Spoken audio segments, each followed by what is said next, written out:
Yo, turn the lights down low and the drama up. She's late, she's loud, and she live. Woo! You already know who it is. Shades 2, baby. She back again.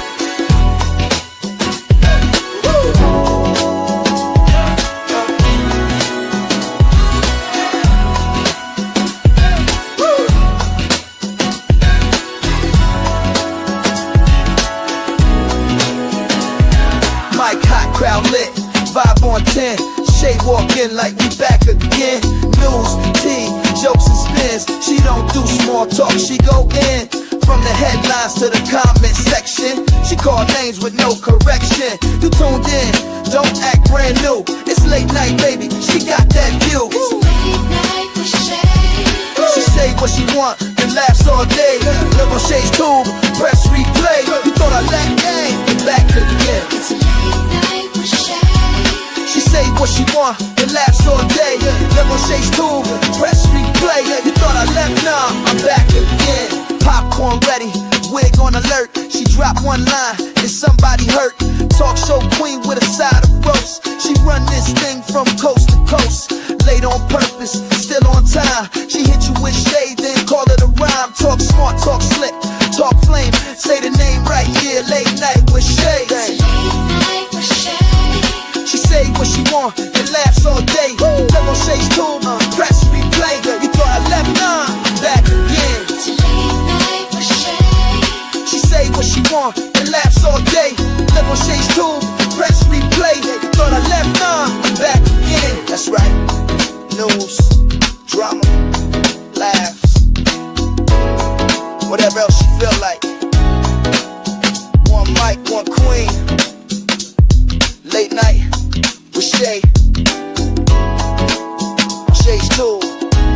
She back again. It's late night with Shay.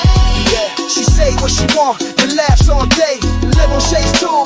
Press replay. You thought I left, nah, I'm back again. It's late night with Shay. She say what she want and laughs all day. Live on Shay's too. Press replay. You thought I left, nah, I'm back again. Yeah.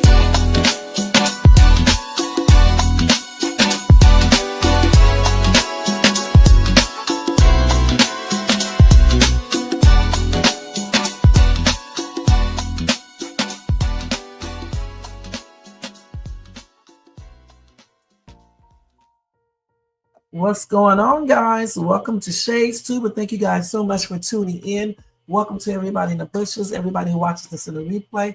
Over here in the chat, we got Jermaine in the place to be. Welcome, Jermaine. Thank you so much for being here. Guys, if you enjoyed this content tonight, make sure that you thumbs up. Also, if you are not subscribed to the channel, please subscribe below and hit that bell notification so you can be notified of any upcoming videos. Make sure you share and leave a comment. Let's go ahead and do the copyright disclaimer. Under Section 107 of the Copyright Act of 1976, allowance is made for fair use for purposes such as criticism, comment, news reporting, teaching, scholarship, education, and research. That entire copyright disclaimer is in my description area. Part of it is going across that screen, and it will be in my comment area as soon as I get a chance to do that. All right. Y'all, if y'all want to show additional support for this channel, you can do a super sticker, super chat, or you can copy yourself a membership for $4.99 per month, or you can do a Cash App donation to $ShadesTube. All donations are used to pay for expenses here on this channel. All right. So tonight, guys, we are going to be talking about a few things. First thing, we're going to be, not the first thing, but we're going to be talking about Diddys hearing. It was unexpectedly adjourned earlier today. Also, Gary Coleman wife failed the polygraph that asked her about her husband's fall. Also, there was a couple who was harassed by a police officer, and her husband was arrested because they were sitting in their driveway eating lunch or whatever they were eating. Okay, so I'm going to tell you guys about that story, and then also some updates on the Texas flooding And okay, and that would be it. Jermaine, you better be glad that you told me not to do the other story, okay? You better be glad. You better be glad.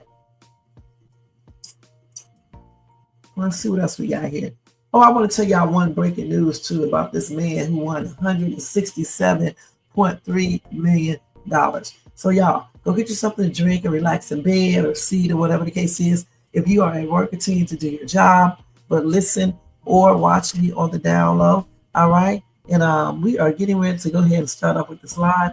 You guys, I hope you had a beautiful Tuesday, and I'm wishing you an even better Wednesday. Okay.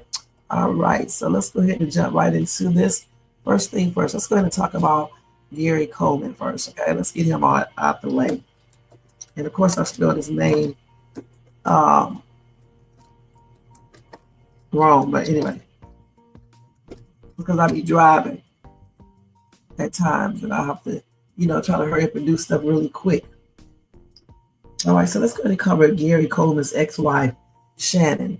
Okay, and I should have said ex-wife. Let me edit this and put X up there.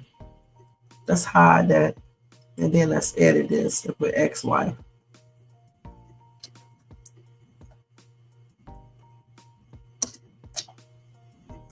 Okay, so anyway, Gary Coleman's ex-wife, Shannon Price, took a lie detector test on TV over suspicions she had something to do with her ex-husband's unaliving. All right. So let's see here. Anyway, it's a 2-hour show of A&E's lie detector, truth or deception. An ex-FBI agent and polygraph pro, George Olivo, tells Shannon she flunked 2 of his key questions, with the results indicating some level of deception. Now, Shannon, for her part, stays cool as a cucumber, so much so that George repeats his findings and asks if she has anything to say. Her response, calmly calling his results false. And she looked different from back then, let's see. But George was all business, telling her flat out he did not think she was fully honest during the polygraph exam. And he's 100% convinced there's more to the story of Gary Coleman's unaliving. That's crazy, huh? We're going to look at this. I hope they have it that we can see the clip online. So we're going to look to see in 1 second. I had to spell his name correct. Hopefully it changes it up there. So anyway, she took this test back in January. She was also asked if she ever struck Gary during their relationship and whether she intentionally decided to withhold help to Gary when he fell. And those answers were inconclusive. Now, you guys do recall Shannon's possible role in Gary's 2010 unaliving. Though she was never charged with anything, people still had rumors going around saying that she was responsible for Gary Coleman's unaliving.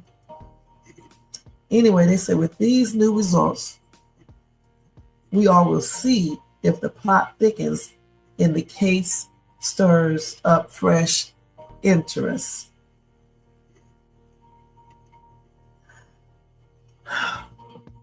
Anyway, in a statement to TMZ, Shannon addressed the polygraph examination. She said, "We were extremely disappointed with the overall experience of both the polygraph testing and dealing with A&E. Many promises were made and not kept. The testing situation was unfair and very uncomfortable, and the testing was performed non-verbally, which I should have refused. From the beginning, it was apparent they cared more about ratings than finding the truth. Okay, so let's see if we can find some more information on that. Let's see if they actually have that on TikTok. Let's see what you're saying over here. He says she's a mess. I think she used to physically abuse him, if I remember correctly. I do too. I mean, I don't know for sure, but I really believe, that the polygraph test basically told us what we already thought, point blank. Okay, let's see. So let me go over here and type this into TikTok and see if they have any videos up regarding that so we can hear it. Let's see.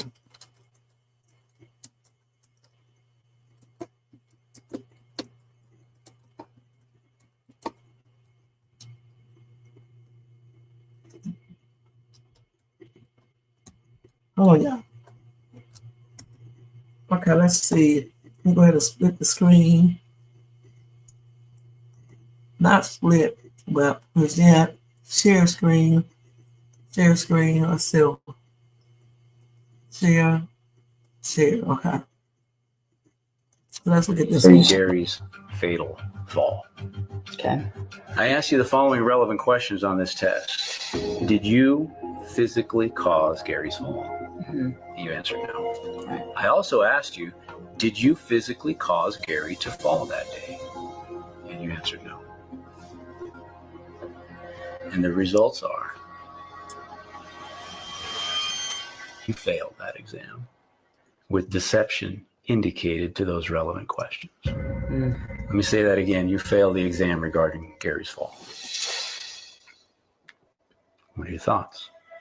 That's false. There's two things I know for sure, Shannon. One, you were not completely honest with me yesterday during this polygraph session. And two, the other thing I know that's 100% certain is that there is more to this story that hasn't been told. These are the results. Gary's fatal fall. Okay. I asked you the following relevant questions on this test. Did you physically cause Gary's fall? You answered no. Right. I also asked you, did you physically cause Gary to fall that day? And you answered no. And the results are, you failed that exam with deception indicated to those relevant questions. Let me say that again. You failed the exam regarding Gary's fall. What are your thoughts? That's false. There's two things I know for sure, Shannon. One, you were not completely honest with me yesterday during this polygraph session. And two, the other thing I know that's 100% certain is that there is more to this story that hasn't been told. These are the results. That is crazy, man. So what do y'all think about that? Let's see what else they got here. Do y'all think she has something to do with his unaliving? What do y'all think? Let's see what she's talking about. Now, you guys, I don't know if you watched Lies and Deception on A&E, but recent clips of an episode has now fueled speculation into the 2010 death of Gary Coleman. Now, if you don't know who Gary Coleman is, you are living under a rock. Gary Coleman was a very famous child actor in the 70s and the 80s. Gary Coleman began acting at the age of 9, and he is well known for his role as Arnold on Different Strokes. So Gary was only 4'7" tall, and his height made him more lovable and adored by fans all over the world. And what people don't know is Gary was born with congenital kidney disease. At a very young age, Gary lost both of his kidneys. And at one point, they thought that Gary was not going to make it. But y'all, he starts doing dialysis, and the medicine that he was on is actually what stunted his growth. So that is the reason why Gary was so short. Through all of his trials and tribulations, Gary still became one of the most well-known child actors of his time, raking in over $100,000 on each episode of Different Strokes. And in his career, it is rumored that Gary made about $18 million. But in 1989, Gary would sue his own parents after he found out that they were stealing his money. Now, y'all, this is crazy, but out of the millions of dollars that he made, Gary is saying that he only saw about $220,000 of it. So he sues his parents for misappropriation of funds. and he ends up settling for about $1.3 million. Now, Gary goes on to live his life, and then around 2005, he ends up meeting a woman by the name of Shannon Price. So Gary and Shannon, they start dating, and in 2007, they tied a knot. But not long after tying the knot, they started having so many issues. There is alleged abuse going on. Gary ends up getting arrested. And in 2008, they make an appearance on divorce court. So they're on divorce court trying to save their marriage, but it doesn't work, and they end up getting a divorce. But y'all, after getting that divorce, Shannon did not move out of the home. She continued to live with Gary. While they're living together, the police is called on Gary. The police is called on Shannon. And at one point, he ends up doing an interview on The Insider that is explosive. In this interview, he's going back and forth with the host. The hosts are calling him an abusive person.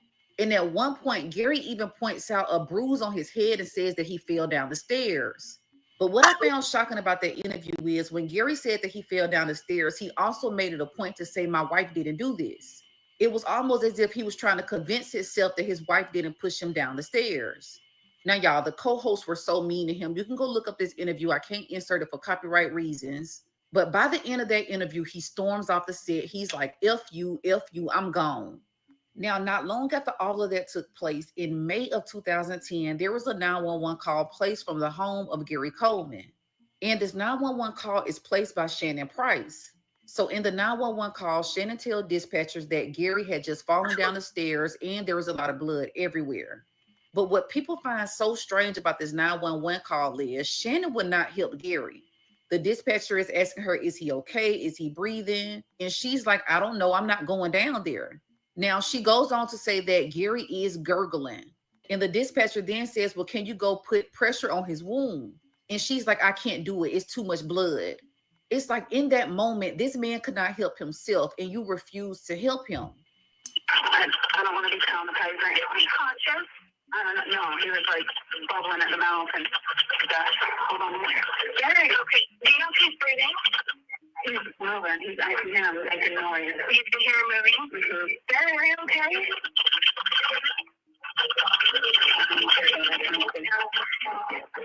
Know where you are. Don't move, Gary. Can you tell him to put pressure on the wound?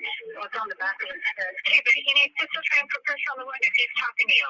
Gary, you gotta put pressure on your wound. What happened? Don't, Gary, don't. Don't fall. No, Roxy. Can you go where he is and help him? He's lethargic. I can't really help him. I just need help quick. Okay, I've got him on the way. I'm just trying to help you out until we get there, okay? Okay. I just can't be here with the blood. I can't do it. Also in that 911 call, her dog is there and she's like, oh my God, I got my dog. I gotta go. In that moment, she cared more about the dog than she cared about this man literally dying on the floor. So from what she's saying, Gary fell down the stairs. Now, eventually, Gary is taken to a hospital where he is placed in a medically induced coma. And the reason is because he's having brain hemorrhaging. Now, from what we're understanding, in Gary's will, it says that if he is ever on life support, to leave him on for at least 2 weeks. Now, Shannon had him taken off of life support within 2 days. Dang. Now, let me say this. Everyone is innocent until proven guilty. We're not accusing anyone of anything. But this made people believe that maybe Shannon pushed this man down the stairs. Or not only that, maybe something else happened and Gary didn't actually fall down the stairs. Now, for years, people accuse her of doing something to Gary. She's denying it. But just recently in 2024, she did an interview with Peacock where she denied all these claims still. But more recently, she just did a lie detector test with lies and deception on A&E. And y'all, this is completely crazy, but she failed a lie detector test. So Shannon was asked in their relationship, has she ever struck Gary in any kind of way? She said no, and that was inconclusive. She was also asked, when Gary fell down the steps, did you intentionally withhold help? Now, Shannon said no, and that was also inconclusive. Now, this last question was completely crazy. Shannon was asked straight out, did you physically cause Gary's fall? And did you physically cause Gary's fall that day? Shannon said no. The lie detector determined that she was not telling the truth. Now, y'all, after failing that lie detector test, the look on her face was kind of strange to me. It wasn't like she was in shock. It was just like, oh, okay, like whatever. Now, she still claimed that she had nothing to do with Gary's fall. But since this lie detector test has come out, it has further fueled the speculation that she is the one responsible. Now, y'all, let's remember it has now been 15 years since the passing of Gary Coleman. Do you believe that Shannon Price is the one responsible for pushing him down those steps? Or do you believe that this was a tragic accident? Now, y'all, in my opinion, it's crazy because Gary faced so many things in his life. The fact that you had not long divorced this woman, there was rumors of domestic stuff going on, and she's the only person there when you fell down the steps. There's nobody else to tell the story because Gary is not alive. For a long time, y'all, I didn't even think that Gary fell down the steps. I thought that maybe he was hit with something in the back of his head. Now, you guys, comment below and let me know your thoughts on this case. What do you think about this coming out 15 years later? Was this an accident? Comment down below. Now, you guys, I don't know if you watched Lies and Deception. Okay, let's stop this. So let's go ahead and read a couple of these comments. Somebody say, yes, she is responsible for pushing him down the steps. She has spent all the man's money, and now she's going from TV show to TV show because she's broke as hell. What's done in the dark comes to the light. Okay. Gary's fatal. So let's stop this one right here. All right. Hold on. So I kind of remember all of this stuff when it happened, and I thought it was crazy the way she wasn't really assisting him like she should have been. And she just seemed like she always was somewhat guilty to me. You know what I'm saying? So the polygraph results, they really don't surprise me. They don't surprise me because a lot of people think and thought that she played a role in his unaliving. Falling down the stairs, she could have easily pushed him down the stairs. You know what I'm saying? And then that's another thing too. Why didn't she obey his wishes of leaving him on life support for 2 weeks? Why did she take him off so quick? Because she thought maybe he would, get better and then tell everybody that what really happened. You said she was probably a beneficiary on his life insurance policy. Could be. I know one thing.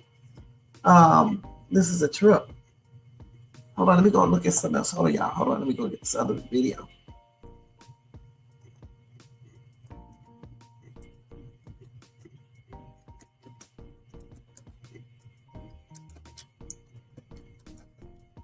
Let's see.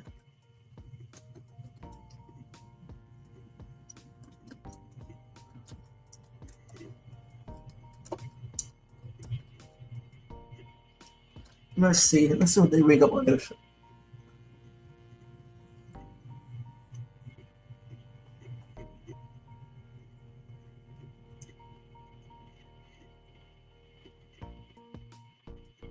Let's look at this. Gary Coleman's ex-wife is speaking out for the first time after the documentary Gary raised the question, is Shannon Price to blame for the legendary child star's deadly fall? When he fell and have that much blood, that's, raises the question, what really happened there? People felt like she had been the one that caused his death, that either pushed him down the stairs or knocked him down. His friends say you killed Gary Coleman. You pushed him down the stairs. How does that feel? It's obviously horrible. I did not hurt him. I have nothing to hide. Who are you jiving? Gary Coleman was once the most popular child actor in America, starring on the beloved sitcom Different Strokes. What you talking about? But as an adult, he had to take a job as a security guard to make ends meet. In 2006, he met movie extra Shannon Price. I guarantee you, Shannon. The next year, Shannon, just 22 years old, and Gary, 39, married atop a mountain in Nevada.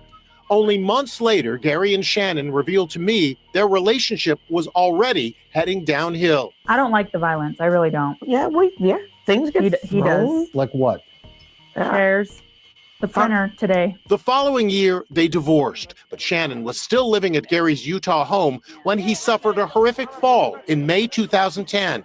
Her 911 call shocked the nation. Her head is bloody. There's blood all over the floor. I don't know what happened. I really don't know what happened. The 911 operator tells Shannon to apply pressure to his wound, but she refuses. I just can't be here with the blood. I'm sorry, I can't do it. I just can't.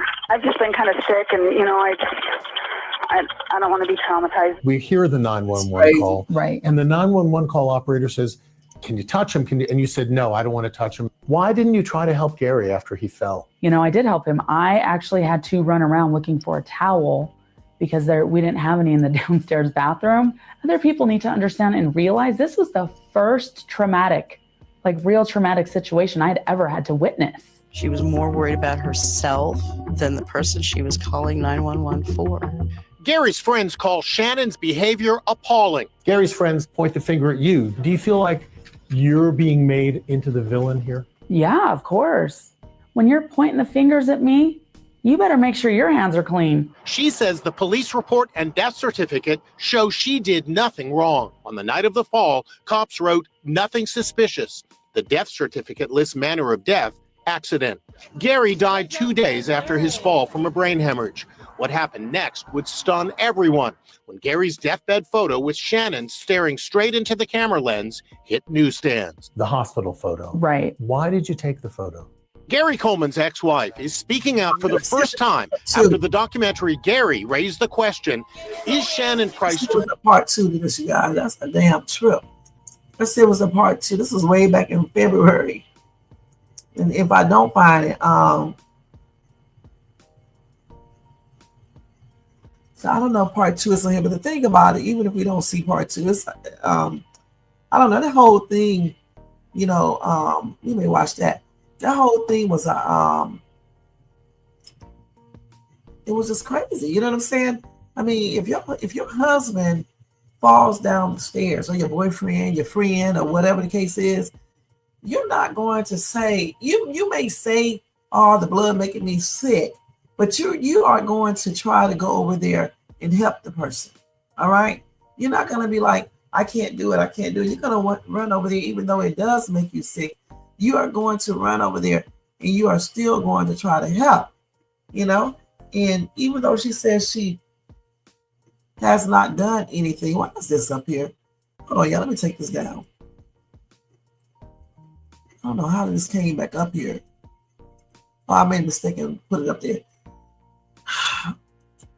Like I said, even though, you know, she says she didn't want to, she couldn't stay in the blood because she was sick. I think you would still, you know, go over there and help your husband, your friend, or whatever the case is, so he won't pass on. And I'm just really, you know, leaning toward the fact that I don't think she's telling the 100% truth. I didn't think so back then, and I still don't. Now, she could be, but I'm just saying I don't think that she's telling the 100% truth. And then she failed the polygraph, you know, which is crazy. You know what I'm saying? Because when you, I mean, of course, tests can come up messed up if certain things, you know, comes into play. However, you wouldn't even think that it would have failed. She would have failed it. Let's put it like that. And the other parts was inconclusive, meaning they didn't know if she was telling the truth or not. That's just weird to me. Let me see what y'all said. You said that woman unalive Gary, no cap. I said she definitely suspect. She was probably a beneficiary on his life insurance policy. Was a toxicology report done? Has anyone seen them that day arguing or fighting about anything before the incident? And you said that B is guilty. Guilty. You said sounds like it. I don't know if he has a toxicology, if he had one done on him or not. I don't know, because it's like so old.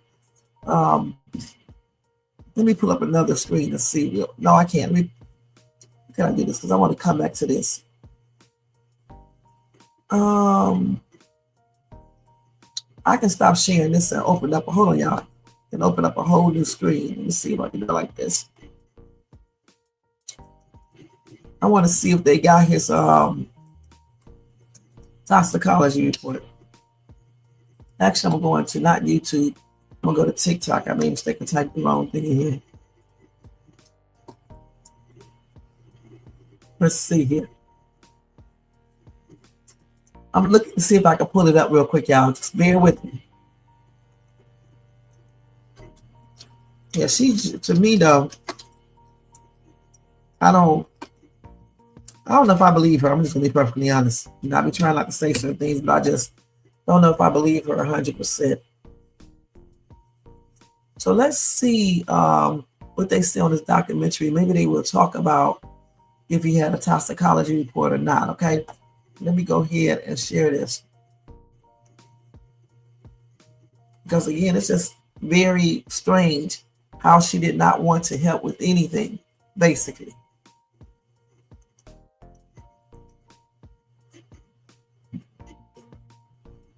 So let's watch. Oh, this cat knocked out. Which one are we going to watch? Let's see. We're going to watch this one right here. She meant every word. The only reason the show stayed on air was because of Gary. It's too low. Gary went from being cute to ugly. He picked up all the ugliness of his dad, telling people, "Who do you think I am? I run this show." One day he said, "Come here, Jordan, let me slap you." I was like, "Slap me?" I said, "Boy, if you slap me, it'll be the end of this show, because I will beat your ass." Ooh. And then he became sick again. So who was that? She meant every word. The only reason the show stayed on air was because That's his auntie. Okay. Let me see what else they got.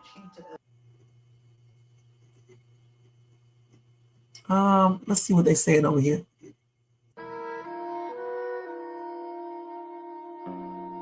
This music playing, man. It's music. So we'll turn this down. Let's see if they just write all the way through the daggone thing. Let's see. Hold on. They probably just repeating everything.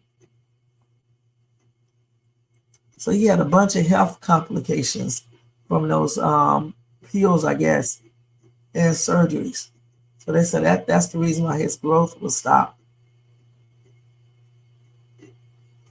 Y'all can read this yourself. Let's just see what all they got up here.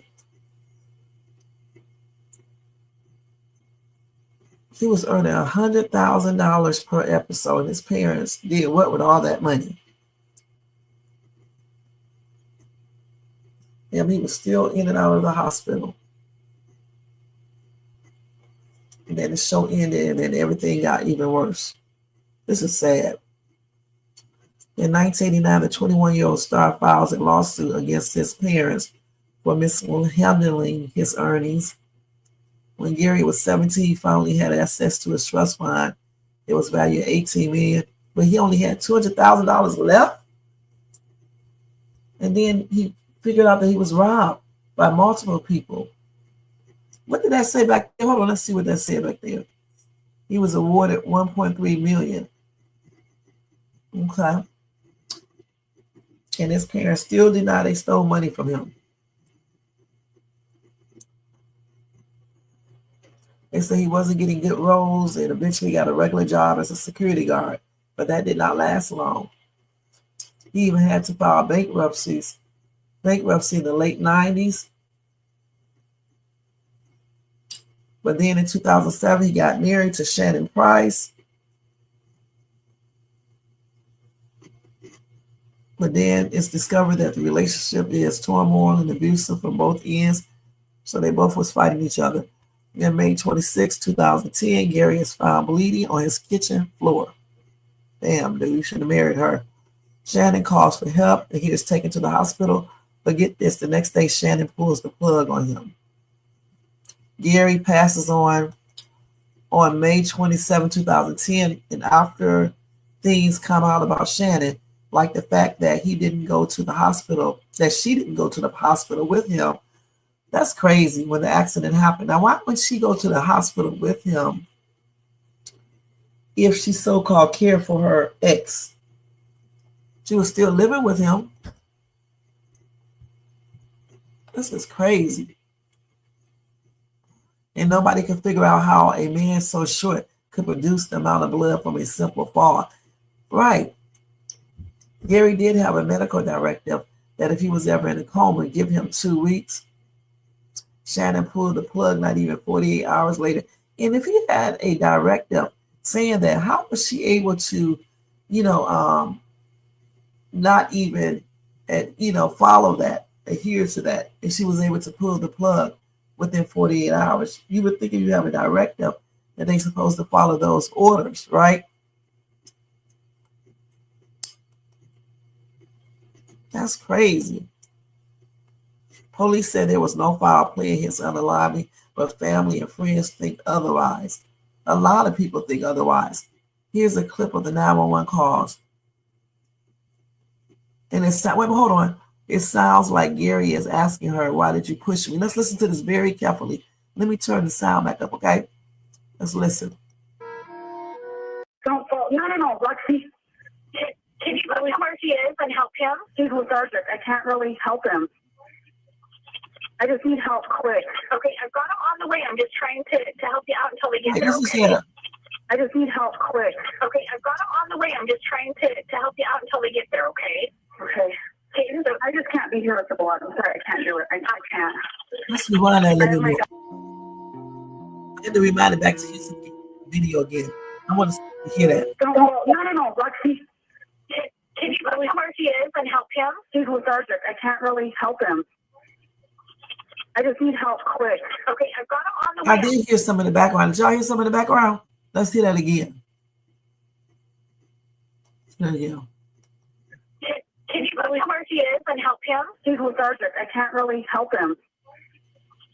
I just need help quick. Okay, I've got him on the way. I'm just trying to help you out until we get there. Okay. Did y'all hear that? Okay. Let's listen to that again. I just can't be here with the Okay, I've got him on the way. I'm just trying to help you out until we get there. Okay. Okay. I just can't be here with the blood. I'm sorry, I can't do it. I can't. I have my dog. Wait, let's start the go. Now, somebody, of course, they could have edited this and put that in there. We have to listen to the original. No, Lexi. Can you tell me where he is and help him? He's lethargic. I can't really help him. I just need help quick. Why did you stop there? On the way. I'm just trying to help you out until we get there. Okay. Okay. I just can't be here with the blood. So, like, why did you push me? You sound just like that. I have my dog. Stay like that, okay? What is wrong? Hey, so he fell while he was cooking, or what happened? I don't know. I just heard this big. Yeah, I don't know what happened. He fell, and I don't know. Okay. And there was blood all over, and I can't do anything. Okay. Where is he at now? On the floor in the kitchen. And he's just sitting there. He's sitting up now, but he's like not. I mean, his head's all bloody in the back. And I can't drive because, you know, like I said, I have seizures and I've been sick, and, you know, I can't do anything right now. And, you know. Oh my God, I don't even know what happened. I just asked him, "Can you go make me some food?" And, you know, and he's like, yeah. And he hit his head, and I don't know. I know it's from his head, though, because I looked at the back of his head and saw bloody and gross, and, you know, so. And what's your name? Shannon Price. Okay. She doesn't even sound like she said, y'all. And so he's conscious now? He's conscious, but. Okay, he is conscious. He's not, like, with it. That's crazy. That's crazy, y'all. Let me stop this real quick. That's crazy. It didn't even sound like she was even sad or anything. It sounds like, you know, like a regular day. I'm going to be perfectly honest. I don't believe her story. I just don't. No, I do not believe her. Somebody said I'm convinced she pulled the plug so that he did become conscious again. He can't say what actually happened. I always felt she unalived him. Somebody said the lack of emotion in her voice says everything. It sure does. Everybody's talking about her tone and everything. Right, she sounded annoyed and irritated and scared and concerned. And I heard him in the background say, "Why did you push me?" It sounded like that. I don't know if somebody edited anything, because it seems like, you know, the police will be listening to this and they would have heard that. So I don't know. We need to probably find the original recording just to see, to make sure no one, you know, edited, you know, with this AI stuff and stuff. Because you can clearly hear somebody saying, "Why did you push me?" in the background. I can hear, "Why did you?" You know. Anyway, Jermaine said, May 2010 autopsy revealed elevated levels of multiple prescription medications, some of which are known to have potentially dangerous interactions. However, it did not identify any single drug overdose as the cause of unaliving. The medical examiner determined his death, was an accidental consequences of a brain hemorrhage. But that still doesn't say that she didn't push him down those stairs. All right. So the thing is that she was acting all hella suspicious. She didn't seem like she cared that much at all. And it's just, weird. She did not try to stop the bleeding. She said she was looking around for a towel, like that's supposed to mean something. Did you put it on his head to stop it? Did you make a compression? What's the name? Compression or anything? Did you do that? She didn't do any of that. So what is this about right here? Let's see. Let's see this right here. This is the one I was looking for. I don't waffle. Now, if people believe that I'm waffling, then they can go do what they need to do. Did you abuse your wife? Did you abuse her? Did you lay your hand on her? And you know what? You can go to the same place. Did you lay your hands on your wife, Gary Coleman? Because she says drown you did. yourself in the ocean. She says you did. You know what? I have this on my head because I fell down the stairs. I don't want people thinking that my wife is abusing Why don't me. you want to answer the question about whether you abused Because your you wife? can go And yourself. everything else. Pardon me? You can go yourself. Really? And quit asking Is that me. the way you talk to your wife? Yes, I have to, if I need to, but I don't. And I don't know you, and I don't care about And you. is this the kind of your anger life that leads to your doesn't physical assault on matter your to wife? me. Let me tell you So what, if my life you doesn't matter to you. drown tonight or get hit by a bus tonight, I'm not going to care because she's pushing my buttons, and I don't like her now. And the next thing I'm going to do is leave. So all of you. Hey. Gary, come back. No, you. Man. I don't waffle. Now, if people believe that I'm waffling, Let's watch that then they again, can y'all. do what they Did need you to do. abuse your wife? Did you abuse her? Did you lay your hand on her? And you know what? You can go to the same place. Did you lay You your can hands walk on off your the wife, same Gary Coleman? cliff Because she and says drown you did. yourself in the ocean. She says you did. You know what? I have this on my head because I fell down the stairs. I don't want people thinking that my wife is abusing me. Why don't you want to answer the question about whether you abused Because your you wife? can go And yourself. everything else. Pardon me? You can go yourself. Really? And quit asking Is that me. the way you talk to your wife? Yes, I have to, if I need to, but I don't. And I don't know you, and I don't care about And you. is this the kind of your anger life that leads to your doesn't physical assault on matter your to wife? me. Let me tell you So what, if my life doesn't matter to you. Tonight, or get hit by a bus tonight, I'm not going to care because she's pushing my buttons, and I don't like her now. And the next thing I'm going to do is leave. So all of you. Tell her. Gary, come back. No, you. This had to be like, he passed on in 2000, probably 2000 something. I don't waffle. Now, Yeah, in 2000 something. Goodness.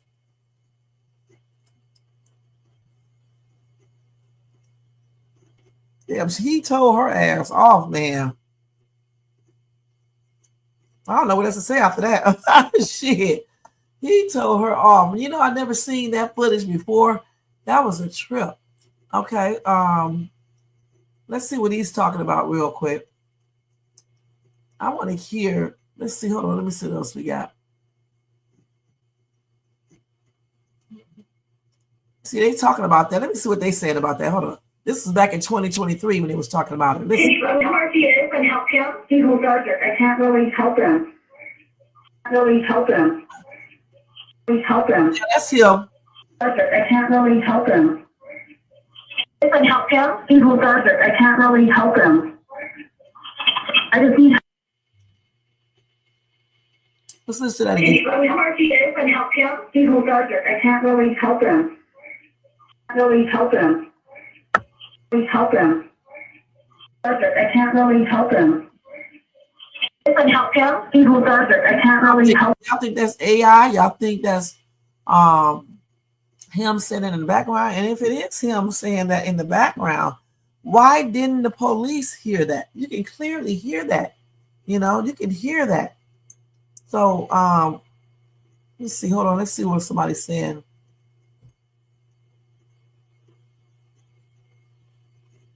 I'm just trying to figure out if this is real, then why didn't the police hear this if we all can hear that? Somebody said, was there any more background noises besides this? Yes, he does talk in it. That's what I'm saying. They can't hear that because we can all hear it. And right in the other video, you can hear him talking a lot back there. You can't make out what he was saying, but you can hear somebody talking. And this is the reason why she probably wasn't in Utah. Okay, I don't know what possessed him to move to Utah. I really don't.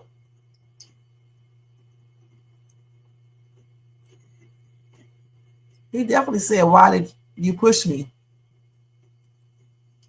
They need to reopen this case because that's crazy. And let's listen to that again. Help him. I just need. It's really hard to get and help him. He will does it. I can't really help him. I can't really help him.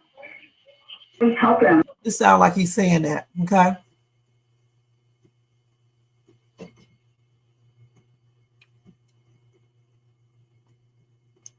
Somebody said they don't hear "Why did you push me?" I hear it.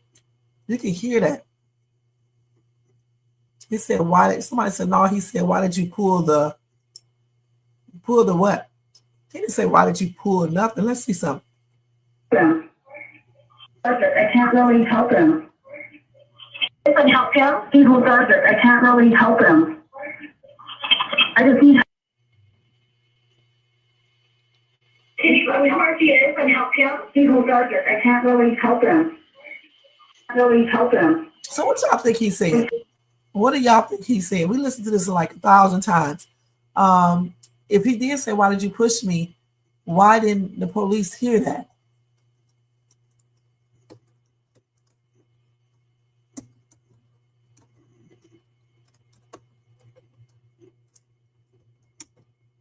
Hold on.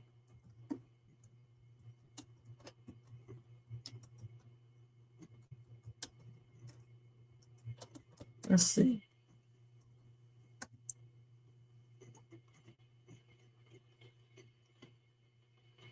Let's see if they got anything else up here about that one. That's part 2. Let's see what they're saying right here. Oh my God, I don't even know what happened. I just asked him, "Can you go make me some food?" And and he's like, "Yeah, yeah." And he hit his head, and I don't know. I know it's from his head though, because I looked at the back of his head and saw bloody and gross, and so. And what's your name? Shannon Price. Okay. And so he's conscious now? He's conscious, but okay, he is conscious. He's not like with it. And I don't know if he had a seizure. I don't know if he just hit his head himself. Because he was kind of like, he wasn't like convulsing or anything, but you know what I mean? Oh. Hold on one second.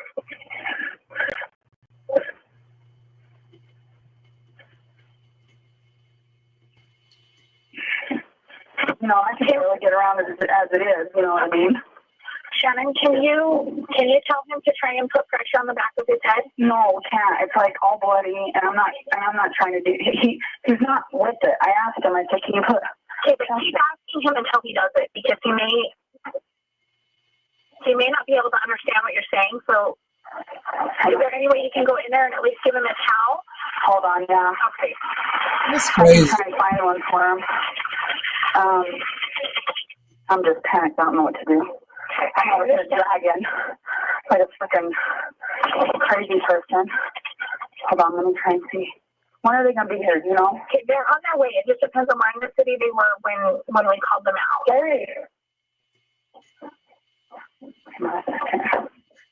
I just don't want him to die. I'm freaking out, like really bad. I understand. We just need to try and get some help. So we need to try and get that. Don't move. Stay there, okay? You have to put this on your head. Whoa. Keep pressure on this, okay? Hold this. And you're bloody like, freaking over. Don't move. Okay. I don't even know why you're standing. Here. Tell me to sit down. You need to sit down. Sit down. Harry, sit down. What's wrong? Look at the floor. Sit down. Oh, sit down. You gotta sit, okay? And keep that. Okay, can you check the front door? I have somebody that's just calling up now. They can come in. Tell them to come in. Okay. Just tell them to walk in. I'm gagging. I got blood on myself. I can't deal. Can you go to the front door? They can come in. I know, but I want you to go to the front door. If it's making you gag, I want you to go to the front door and open it for him. It's open. It's open. He's going up now. I just can't stand very long without, you know. Okay. And I'm like panic stricken, and I want you to let me know when the officers are with you, okay? He's here right now. And then I'm going to let you go, okay, Shannon? Okay. All right, thank you. Goodbye. Let's see, we got part. Oh my God, I don't even know what happened. I just asked him, can you go make me some food? And, Wait. you know, and he's like, yeah. And he hit his head, and I don't know. I know. Okay. Let's see what some of these people are saying. Yeah, she, like I said, it's just plainly weird how she didn't want to help him. Okay, point blank. She was so worried about, I don't know, this lady. It's just weird. So I guess they don't have part 3. Guess it's no part 3. Let's see if we see a part 3. We're going to listen to part 1 again, too, because I want to hear that one more time off another person thing.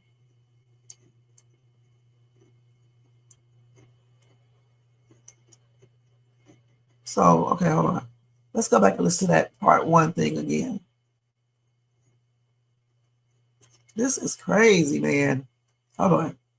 So that's part 2. Let's listen to this one again. Let's see, I just feel emergency. Yeah, 892 East. In what city? Santa Cruz. What's the problem? Tell me what's happened. I just saw I had my husband go make me some food downstairs. He just got home. I heard this big bang. I went downstairs, blood everywhere. I don't know if he's okay. I'm not down there right now because I have seizures. If I get shut out, I'm going to seize. Okay, what? Do you know what happened? Did he fell? Or? His head is bloody. There's blood all over the floor. I don't know what happened. I really don't know what happened. I just heard this bang and I went down there. He's on the floor. And what type of bang? Huh? What type of bang? What type of what? What type of bang? Like, was it loud, like a crash? Like something fell? Like he fell, yeah. Send someone quick because I don't even know if he's like going to be alive because there's a lot of blood on the floor. Is there any way you can go down there at all? I'll try. I don't know. I mean, I can't. How old is your husband? 22. Okay, but somebody else is taking out the ambulance. I'm going to stay on the line with you, okay? Well, yeah.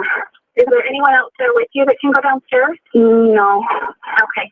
I've just been kind of sick, and you know, like I don't want to be traumatized right now. Is he conscious? I don't know. No, he was like bubbling at the mouth and stuff. Hold on. Gary. Okay. Do you know if he's breathing? He's moving. I can hear him making noise. You can hear him moving? Mm-hmm. Gary, are you okay?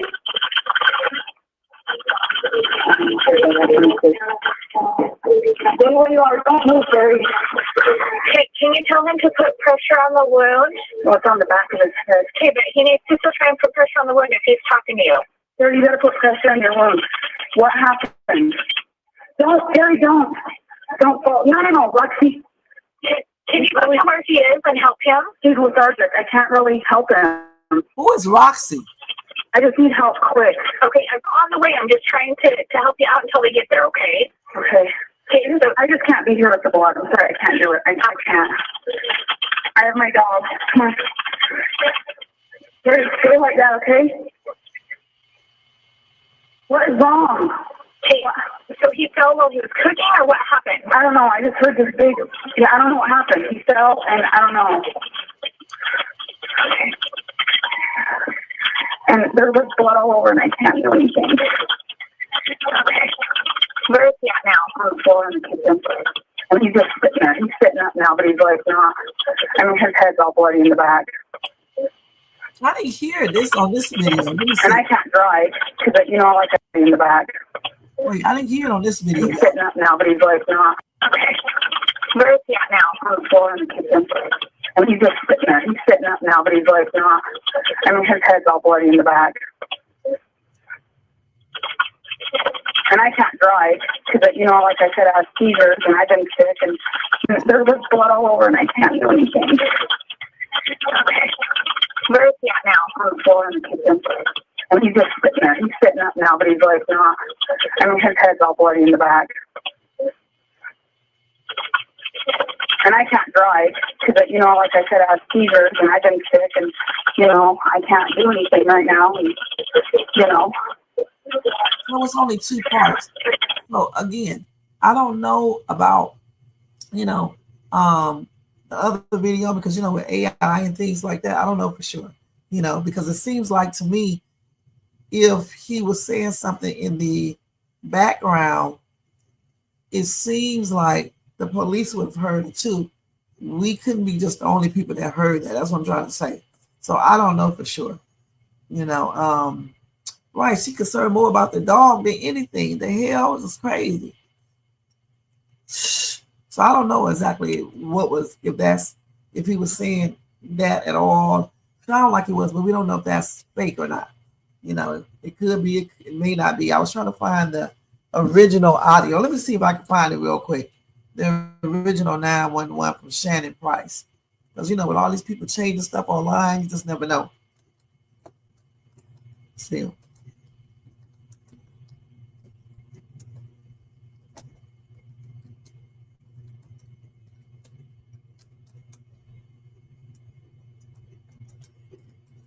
Let's see if we can see it. Let's see.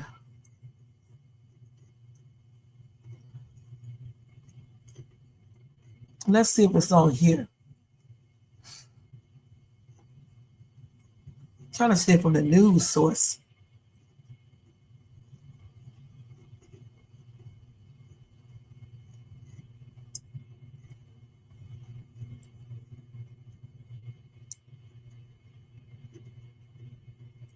That's a different Shannon right there. I'm talking about Shannon Price. I don't know why they do that all the time. Let's see if it's on this one. I had my husband go make me some food downstairs. He just got home. I heard this big bang.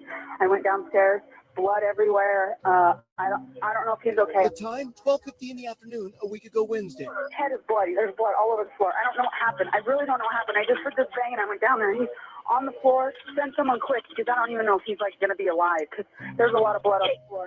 Then something odd happens. Gary, are you okay? Shannon says she can't help her dying husband because of an aversion to blood. Can you go to where he is and help him? He's lethargic. I can't really help him. I just can't be here with the blood. I'm sorry, I can't do it. I can't. I don't hear nothing on that video. So somebody may have added it to there. Where is he at now? On the floor in the kitchen. I've just been kind of sick and, I don't want to be traumatized right now. Is he conscious? I don't know. No, he was bubbling at the mouth. I'm gagging. I got blood on myself. I can't deal. Gary then gets up. Can you tell him to try and put pressure on the back of his head? No, can't. It's all bloody, and I'm not trying to do. He's not with it. I don't want him to die. I'm freaking out really bad. I had my husband go make me some food downstairs. He just got home. I heard this. The thing about it is that I didn't hear it in that audio at all. So I'm just going to look at the other audios as probably that they added it to it. Because I didn't hear anything about him saying anything in that audio. Because I was just saying to myself, if we can hear it pretty much, even just hearing, why did you push? If the police heard that part of that, they would have deciphered, had somebody, expert decipher that call all the way through. So somebody, I don't know why people do these things, change stuff and everything, the AI. But that's what I actually believe because I didn't hear it at all in that one right there. And that's the original one right there, So the thing is like this. Her polygraph that she took back in January, it showed that she wasn't telling the truth about the fall situation, okay? And the other questions were inconclusive, meaning they couldn't tell if she was lying or not. So for me, that raises some questions right there, in some eyebrows. It makes you think that she probably has something to do with his fall. Now, I don't know for sure. That's why we said she could have had something to do with his fall. But, I'm just wondering why she just didn't pass the polygraph test. You can't say I was nervous and things like that because this is way back in 2010 or so. 14 years ago or 15 years ago. So, I don't see you being nervous or anything else. But what they need to do, they really do need to reopen this case and look at everything again just to make sure because there's just something sounds weird. I didn't hear not 1 ounce of true concern in her voice or sorrow or anything.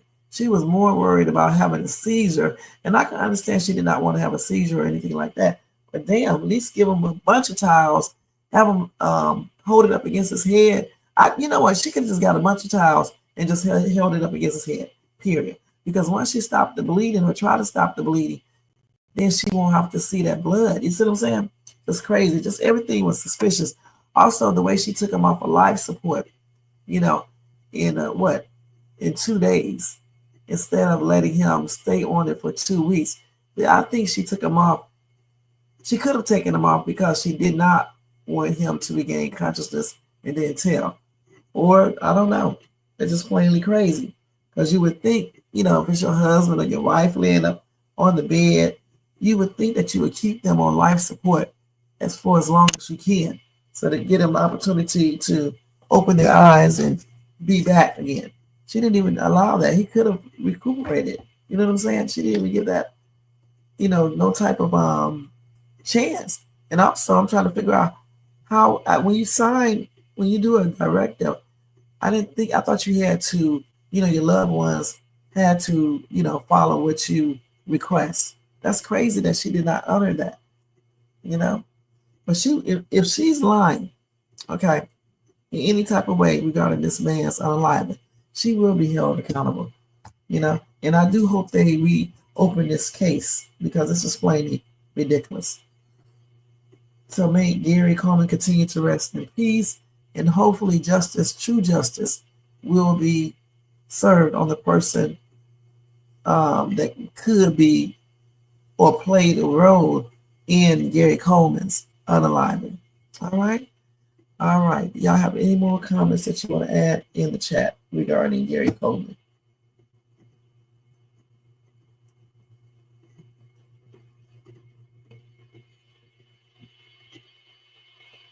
All right. So now we're going to go on to, let's talk about the couple arrested in the yard by the cop. Okay.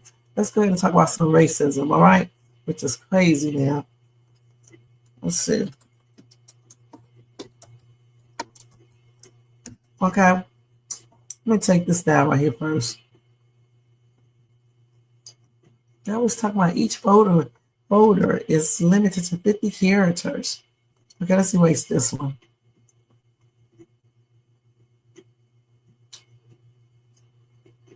Let's hide that and edit this real quick. Hold on for 1 second.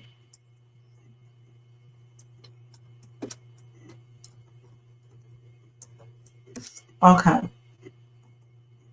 Let me stop sharing for a minute. Okay. So anyway, I got another story for you guys. And of course, we always have to be dealing with this racism and, you know, people being prejudiced and just a lot of different things. You know what I'm saying? So anyway, let me tell you about this couple. I don't know if you guys saw the video yet or heard about it. It's all over TikTok. Anyway, time is it? Let me hurry up. Still doing good on the time. So a black couple, you guys, was eating together in their automobile when a sheriff's officer approached them, asked them if they were authorized to be there, and then he handcuffed the black guy for allegedly trespassing. Riley Artman, a Marion County Sheriff's deputy, drove onto the property last week and approached their car. He requested to see their identities to verify if they lived in that house. Now, this is when the incident happened. Freddie and Navigaila Jackson ordered the deputy off of their property after refusing to produce their identification. Even though he was unable to provide evidence of a reasonable suspicion that the couple had committed a crime, the deputy insisted he was carrying out a criminal investigation. He said, "You must give me your name because I'm conducting a criminal investigation until I can confirm this is your property." Now, the matter should have been addressed when Freddie Jackson eventually produced his identity. but the deputy told him to go back inside his car when he opened the door to go outside, subsequently expressing to a supervisor that he was afraid for his safety. Then the deputy said, "Now get back in the car." And then the deputy handcuffed him and put him in the back of the patrol car. Then Freddie Jackson retorted. He said, "This is my property," before the deputy verified they were the true owners of the property. And then he let handcuff Freddie Jackson. They had him handcuffed. He had him handcuffed for about 15 minutes. Anyway, this couple intends to sue racial profiling. Now, Miss Jackson stated, "I guess a black woman can't have a nice house." The incident happened on June the 29th after Artman chose to look at a running car parked in front of the house while driving past. He said, "You own this property?" And then Freddie said, "We are here, ain't we?" And then the cop said, "Doesn't mean you own it." And then Freddie said, "We own it." And then the cop said, "Let me see your ID." And then Freddie said, "Get off of our property." And then the deputy sheriff said, "Let me see your IDs now." So then the deputy called for backup because he claimed they are being they're not cooperating. But the pair refused to give up their identity and insisted on evicting him from their property. Freddie said, "Why is you here?" He said, "It's a new construction house." No, the cop said, "It's a new construction house. I see a car sitting out that's out front running." And then Freddie interrupted him and said, "This is our home." And then the deputy told the pair that he was conducting a criminal investigation at that point. However, since there was no proof of a real burglary happening, the deputy had no reason to suspect that they were committing a crime. And then the deputy said, "I don't know why you all are being hostile. I am just trying to do my job." And he said, "You are being effing hostile now." And then Freddie responded, "I am not being hostile." And then he said, "Because you just pulled up on our effing property and acting like we don't own it." All right. Then his wife complained to 911 that the deputy had trespassed on their property, but the deputy had already dispatched another deputy to the scene. Freddie, the husband, was handcuffed in the back of the patrol cruiser when the second deputy arrived, but he had already given his identity. Okay. Now, in an attempt to defend his detention, the deputy told the second deputy that he was driving by when he noticed a car with lights on and people inside, and that he felt compelled to go look into it because a building on the land was still being built. Since he didn't know they were black until he approached them, it wasn't racial profiling. He asserted that residents under construction are frequently broken into. He still couldn't, however, express a reasonable suspicion that they had committed a crime, which is typically the starting point for a criminal investigation that results in a citizen incarceration. Mrs. Jackson had held the property since 2017, according to Marion County property appraisers' documents. And by 2021, her husband had been added to the deed. Okay, so here is the video right now. Let me show it to you guys. I'm gonna show it to you guys from my phone because it's on X. Okay. Let's see if we can do this productively. Y'all need to say something in that chat. Y'all probably sleeping.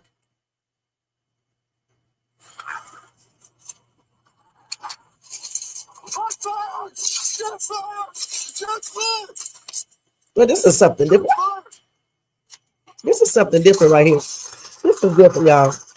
Okay, listen, this is a different video right here. Sorry about that. I don't know why they do this shit right here. Let me go find the actual video on, if they have one. Let me see if I can find the video here on TikTok. They're showing something totally different. How is that relating to the damn story that I'm talking about, that they're talking about? Let's see if we can find it up here, okay?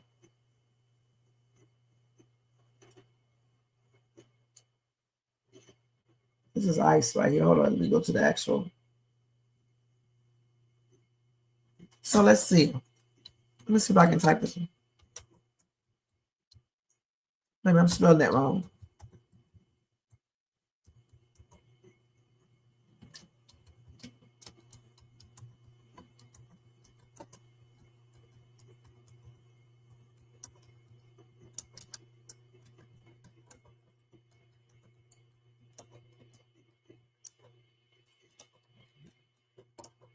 Let's see if I can pull it up. Okay, let's see if we got this. Okay, let's see. I think this is it right here. Yep, this is it right here. Let's look at it right here, okay?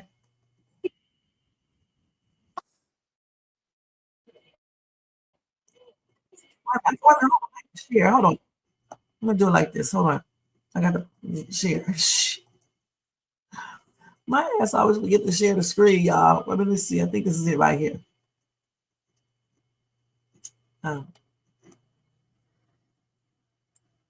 He arrested my husband on the property. I don't care. You put him in handcuffs on the property, on our property, racial profiling us. He pulled up on our property and said that we are trespassing on our own property. Can you believe this? Now he's taking the handcuffs off my husband on our property still. Do me a favor, I don't care if you record, take a couple steps back. Okay? You know? Take a couple No, steps you back. need to take a couple steps off that. Step back, please. Step back, lady. Okay. It's so wrong, and this police department will be sued. I'm going to see my lawyer tomorrow. Just wanted to show you what has happened. Thank you. He arrested my husband on the property. I don't care. You put him in handcuffs on the property, on our property. Racial profiling us. He pulled up on our property and said that we are trespassing. Let's see what else we can find on this. That is crazy. Is this him right here? I don't know if it's the same man. No, that's not the same man, but let me see if they got the whole one.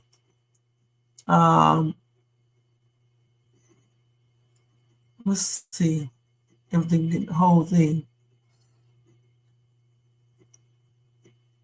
I think that's the only video they got up here because I don't see anything else. I see a lot of other stuff, but we're not talking about that. So let's go up here and see what this man is saying, okay? A married couple in Florida was sitting in their car eating when a sheriff deputy approached them and asked them, "Do y'all own this property?" The man said, "We here, ain't we?"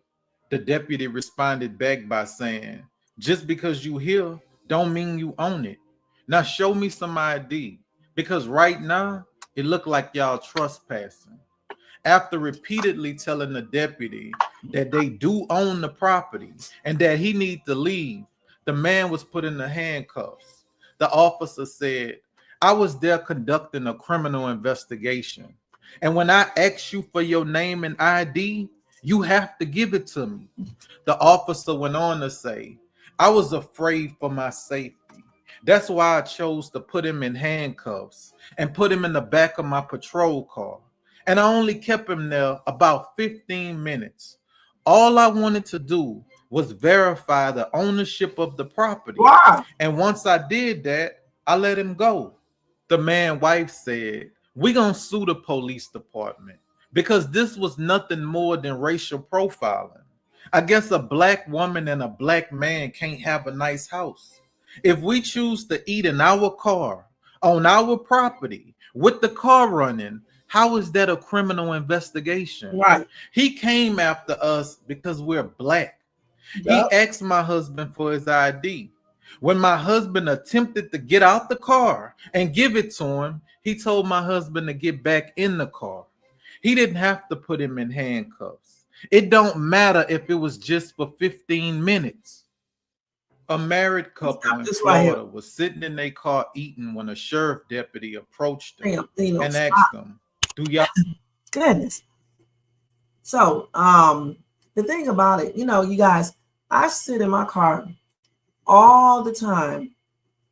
Not all the time, but sometimes I sit in my car and eat, right? And I live in a predominantly white neighborhood, all right? And nobody ever says anything. Many people sit in their yard and finish their food, in their driveway, finish their food, or whatever the case is. And the thing about it is that, why did this cop automatically think that these two people were doing something that they should not be doing? Good and damn well he was doing racial profiling, okay? For real, let's keep it real. Let's not beat around the bush and say, oh, he just thought they were suspicious. No. He did racial profiling. He saw two black people sitting in a car in a nice neighborhood in front of a nice house, and he automatically did the stereotyping and everything else and started thinking that they probably was up to no good, point blank. All right. The man has said, and I think the woman said, it's their house. Why didn't he just believe that? Why do you need to see the IDs to check to make sure that is their house? They weren't doing anything to make you even give you a reason to even approach them. Let's keep it real. No, nothing. They were just basically sitting in their yard, their driveway, whatever, on their property, chilling, just eating. And like I said, I have done that so many times. I just did it yesterday, I believe. All right. So, for this cop to get up there and start harassing them, then handcuff this man, the husband, and all that shit, it's just plainly ridiculous. Now, we do know, I was trying to find the actual video so we can see it, but I couldn't find it. But we do know you don't get out the car when a cop is, well, that's what they told me, you're not supposed to get out the car when they stop you, okay? But still, I don't understand why he was stopping them in the first place. I just don't see it. And they definitely should sue, okay? Because it's unacceptable. It's crazy and it's unacceptable. And why isn't this story all over YouTube? Why aren't other YouTubers talking about this story? See, things like this, especially as Black people, we need to definitely talk about this and let other people see this, because you mean to tell me we can't sit in front of our yards or in our driveways and finish eating without being harassed by a cop because he don't think, this is your house, or you can afford this type of house, or you shouldn't be in this house, or he thinks that you're up to no good, huh? So we need to be looking at these type of stories so we can know what's going on out here. Let me see if I can find anybody else talking about this real quick. I couldn't find anything else on it. Let me see. Let me see if I can find anything else. First, let me read some of these comments. Somebody said it doesn't matter if it was 15 seconds. That was illegal. To have handcuff him. They didn't have any real suspicion or anything else. They didn't have anything. He just did that because he saw two Black people sitting in front of that house in that driveway or whatever, yard or whatever, and thought they were up to no good. Somebody said, we all know that the so-called police was never designed to protect us. Somebody said, if anything, the couple will be fearing for their safety, right?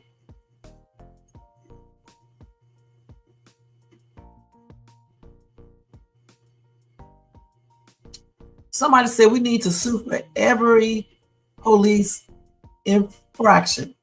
Maybe they will learn. What we are currently doing is not working. It may save some lives. At the most, it will make them hesitate. We have to get them in the pocketbook. I said the same thing. You know what I'm saying? So I think when these police do stuff that they should not be doing like this, we need to immediately sue. We don't even have to really talk too much to them. For real. We don't even need to tell them we saw it. Just take their ass to court and make sure you have on your video recorder and everything, because it doesn't even make sense. You know, and like this commenter said, we definitely, the things that we're doing now are not working. So we need to go to the pocketbooks and start taking stuff to the lawyers. All right, point blank. Somebody said he put him in handcuffs because he was intimidated by the statue of the black man, and he knew as the officer it was not going to be an easy peasy investigation, which there should have never been an investigation on someone minding their own damn business. Okay.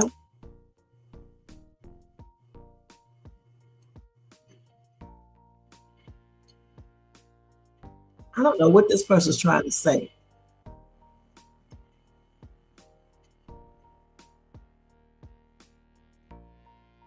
Okay. Today, we will bring attention to the Marion County Sheriff's Department in Marion, South Carolina. This video highlights a prevalent issue in law enforcement, where officers demonstrate a lack of knowledge and engage in inappropriate conduct during their interactions with their police department. In this particular case, two sheriff deputies, Almazan and Flores, approached a couple for parking in a public park after dark. Despite the absence of any laws being broken or suspicion of criminal activity, the deputies falsely claimed that the couple's actions were illegal. The couple responded by pointing out the absence of posted hours and emphasized the park was not officially closed. Furthermore, the deputies failed to provide proper identification, claiming that they did not have badge numbers, yet insisted on running the couple's license plate and requesting identification under the guise of investigating suspicious activity. Fortunately, the couple was knowledgeable about their rights and the law, and the officers were forced to release them. Regrettably, incidents of this nature are a widespread occurrence in law enforcement and pose a threat to the public. In numerous instances, officers escalate minor interactions, overstepping their bounds and disregarding the fundamental rights of the citizens. These issues can be prevented through comprehensive training of officers in police academies. By bringing these incidents to light, it is hoped that law enforcement agencies will be motivated. We're gonna stop this one because I wasn't trying to look at this. I just want to see what he was talking about. But the thing about it though, with this cop right here though, you know, with this cop right here, this right here was just plainly racial profiling, point blank. Like I said before, you saw these two black people sitting in front in this yard, this nice property. He automatically assumed they were up to no good. So I hope this couple definitely sues the shit out of that entire, you know, police department and whomever else they can sue, because this definitely is not acceptable. It was just unnecessary, and it is Marion County, the same county. So they must have a little problem with, you know, some of the stuff that they do. A lot of people are talking about Marion County. Let me see what they're talking about right here. Hold on. Let's see what they're talking about. Marion County, Florida. 3 teenagers were recently found murdered. Oh, all with something else. So that area must not be that great or something. I don't know. Marion County. So that's stripped out. That's another one, huh? These are just crimes though right here. Where's this at?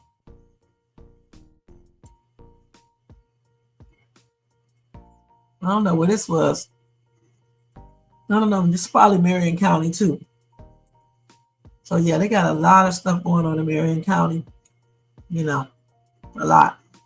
So anyway, like I said before, you know, I just hope that they sue the shit out of these people, because this police department, because this was unacceptable and uncalled for. And we can definitely see what's really going on in this video. I wish I could have found the entire video where everything happened. Let me see if I can look for it again. Like, let's see if we can get it.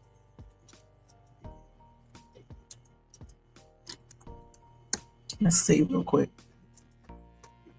Yeah, so you can't even find the video.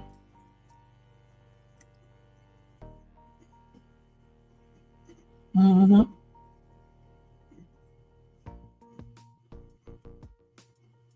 No, you can't find the video.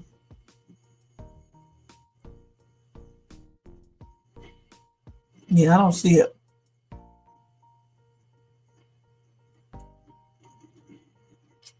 I don't see it, y'all. But if I do find that video, I don't give a damn if it's 2 weeks later. I'm going to show you guys, okay? I'll be looking for it.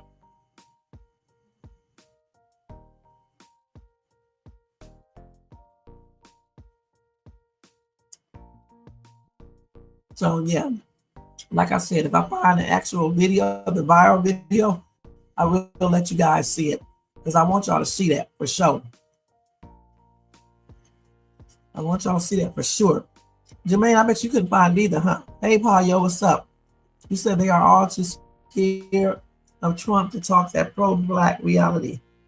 They doing no due process at the federal level for deportation. Next is going to be no due process with black folks on a local level. Shade, even if they sue Trump, DOJ no longer investigate discrimination cases for Trump. Really? Damn.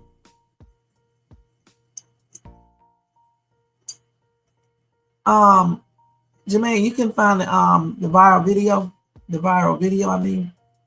But like I said, y'all, if I find that video, I'm definitely going to show you guys the viral video because I want to see exactly what this cop, how he was talking, you know, what they said when the dude tried to get out the car and show him his identification, when the cop arrested him, when the cop called back up. I want to see all of that. I really do. And I thought it would be up here because they said the video is viral, but I don't see another copy of it other than what I just showed you guys. It may be on YouTube, but we can't show it on YouTube over here, but I need to see that video. I just did. Couldn't find it. Okay, so we're going to move on, you guys, from this racist stuff right here. So now we're going to talk about Diddy. Before we go to Diddy, though, I want to tell y'all another story real quick of how stupid people can be. So let's skip and go to breaking news real quick, okay? And let's stop sharing. Now, if you guys won $163 million, what would you guys do?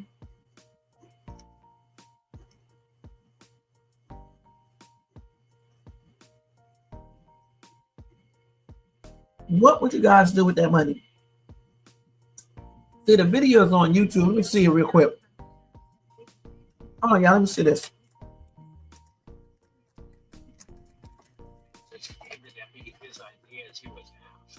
Still detained and placed in the back of the patrol car. TV station claimed has the body camera video of the interaction and reaction from the couple. You own this? Just the body camera video. So what I'm gonna do tonight? I'm gonna try to find it, right? Let me see if let me look this up one more time. Hold on. Let me type it like this.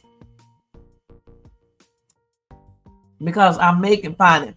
They got it underneath something else. Let me see. Let's see, man detained on his own property. Let me see if it come up like that real quick before we go into the next thing. Is this? No, this is not him. This is it right here, isn't it? No, this is old right here.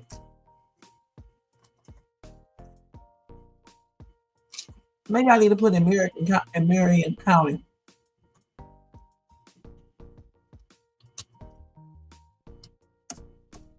Let's see if I can bring it up like that.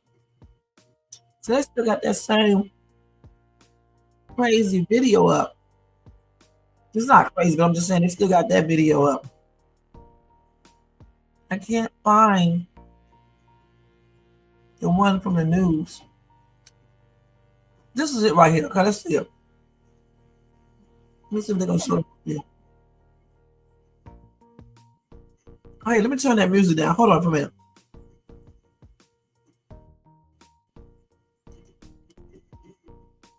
Let's turn this music down. And then I'm gonna share. Hold on. So let's present. Let's share screen. Share screen. I think I got it. Okay, let's look at that. Actions on social media. He gave the deputy his ID as he was asked, and still detained and placed in the back of a patrol car. TV20's Deja Clayton has the body camera video of the interaction and reaction from the couple. You own this? Y'all own this property? Yes, we do. That doesn't mean you own it. We own it. Let me see your IDs. You need to get off our property. Let me see your IDs. Get now. off our property. Let me see. Evangela and Freddie Jackson say they were eating in their car on their property in Flemington when Marion County Sheriff's Deputy Riley Artman pulled up asking for their ID and if they owned the property. Someone just pulled in and Ask, what are you doing here? Then we tell you we live here. The couple says after Freddie Jackson provided his ID with his address on it, he steps out of the car and Deputy Artman tells him to get back inside. This leads Artman to detain Jackson and place him in the back of his patrol car. You done ran my name and my tag, knowing I stay here. This is my property. Wow. You still put me in the handcuffs in the police car. In this body camera video, you can see Deputy Artman check the permit box on the property and later releases Jackson. Nevangela believes they were racially profiled. In my mind, you're thinking, oh, I see an old Honda 2000 Accord parked in front of a nice new construction building, and I see two black people sitting in there. They have no business there. I reached out to the sheriff's office for comment, but they declined to talk with us. It's unclear if the deputy's actions are being reviewed to see if any policies were broken. Jackson says they've already reached out to a lawyer and are looking to file a lawsuit. In Marion County, Deja Clayton, TV 20 News. Ask they should. Let's look at that one more time. Ask they should. Hold on. What are you doing here? Reaction from the couple. That's it. You own this? Y'all own this property? What you think? We here, ain't we? Doesn't mean you own it. We own it. Let me see your IDs. You need to get off our property. Let me see your IDs. Get Now, off our property. let me see. Nevangela and Freddie Jackson say they were eating in their car on their property in Flemington when Marion County Sheriff's Deputy Riley Artman pulled up asking for their ID and if they owned the property. Someone just pulled in and asked, what are you doing here? Then we tell you we live here. The couple says after Freddie Jackson provided his ID with his address on it, he steps out of the car and Deputy Artman tells him to get back inside. This leads Artman to detain Jackson and place him in the back of his patrol car. You done ran my name and my tag, knowing I stay here. This is my property. Wow. You still put me in the handcuffs in the police car. In this body camera video, you can see Deputy Artman check the permit box on the property and later releases Jackson. Nevangela believes they were racially profiled. In my mind, you're thinking, oh, I see an old Honda 2000 Accord parked in front of a nice new construction building, and I see two black people sitting in there. They have no business there. I reached out to the sheriff's office for comment, but they declined to talk with us. It's unclear if the deputy's actions are being reviewed to see if any policies were broken. Jackson says they've already reached out to a lawyer and are looking to file a lawsuit. In Marion County, Deja Clayton, TV 20 News. Pretty hot outdoors. You're just spending time. So can y'all believe some idiots are saying that they should have just complied? See, the thing is this right here. They're sitting in their driveway, chilling, eating. All right, so you're just wondering to yourself, why is this cop coming and messing with us when we're just sitting here eating? And so that would make a person kind of teed off, you know, and say to themselves, I have to do this because I'm trying to figure out why is he over here? Because we're not doing anything. We're just sitting in front of our yard in our driveway eating, you know. So I understand why they were reacting like they did. You know, again, I'm just trying to figure out why the cop came over there in the first place. But, you know, we can probably pretty much sum it up to why. Okay, he saw two black people sitting in the car in this house. You know, it doesn't look like they can afford it. You know, that's what he probably saying to himself. The car is old as heck or whatever. So let me see, because they may be up to something, you know, that they shouldn't be doing. So that's why he came over there. That's why he did all of that. You got to check the IDs to make sure they live in that house because it looks like they shouldn't be living there. That's crazy. So y'all tell me what y'all think about this story in the comments section, as well as the other stuff that I went on over. I already got it, as you can see, Jermaine. Okay. Now, let me tell y'all about this crazy ass story about this man who won $163 million. He actually won $167.3 million. So anyway, you know, you would think that this man would basically, you know, start his life over again, you know, just not do anything bad or wrong, just live his life. You understand what I'm saying? Anyway, this dude, who was Kentucky's largest lottery jackpot winner, he was arrested just days after his jaw-dropping win.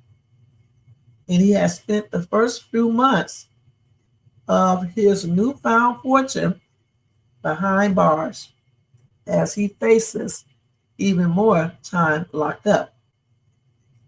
James S. F. Okay, James Shannon F. Okay, I'm not going to say his last name. He bagged a $167 million win back in April, and he split the winnings with his mother, 77-year-old Linda G. N. girlfriend, whatever her name is. At the time, the 50-year-old said the money would help his mother. He said, I have caused a lot of stress on her. I made some bad decisions in life, and God's been good because I have kept my faith and done right. But you know what, guys? Just days later, he continued to make bad decisions as he was arrested during a lavish beachfront vacation with his girlfriend in Florida. So this is him right here. Let me show y'all. And I'm just trying to figure out why I don't understand how some people can win stuff like this and other people who are law abiding, doing good things, not breaking laws, not bad people. Why come, they can't win money like this and stuff? You know what I'm saying? Anyway, this man allegedly kicked a police officer in the face while the police officer was attempting to break up a fight between this dude and another hotel guest. So anyway, this guy, the winner, was charged with battery of a police officer in resisting arrest. All right, and that was back in April 29th. All right. Also, his girlfriend was arrested on a disorderly intoxication charge. Anyway, let's see what else they got. So when the police said the officer told this lottery winner to turn around and put his hands behind his back, get this, y'all, he tried to run. All right. So let's see what else this dude has been doing. All right, let's see. So they say he is a career criminal, and he had violated his parole when leaving Kentucky without notifying his parole officer. He also has a 16-page rap sheet and has spent a staggering 30 of his 50 years behind bars at 25 different correctional institutions. So these are the things he have done, his offenses: domestic violence involving strangulation, attempted bribery of officers while in prison, also selling the white powder to an undercover cop, smoking. Okay, that's what he did. Okay, I was about to say smoking. He started doing all of these crimes when he was a teenager. He was stealing and also reckless driving. They say he only completed 10 years of school and he earned his GED in prison.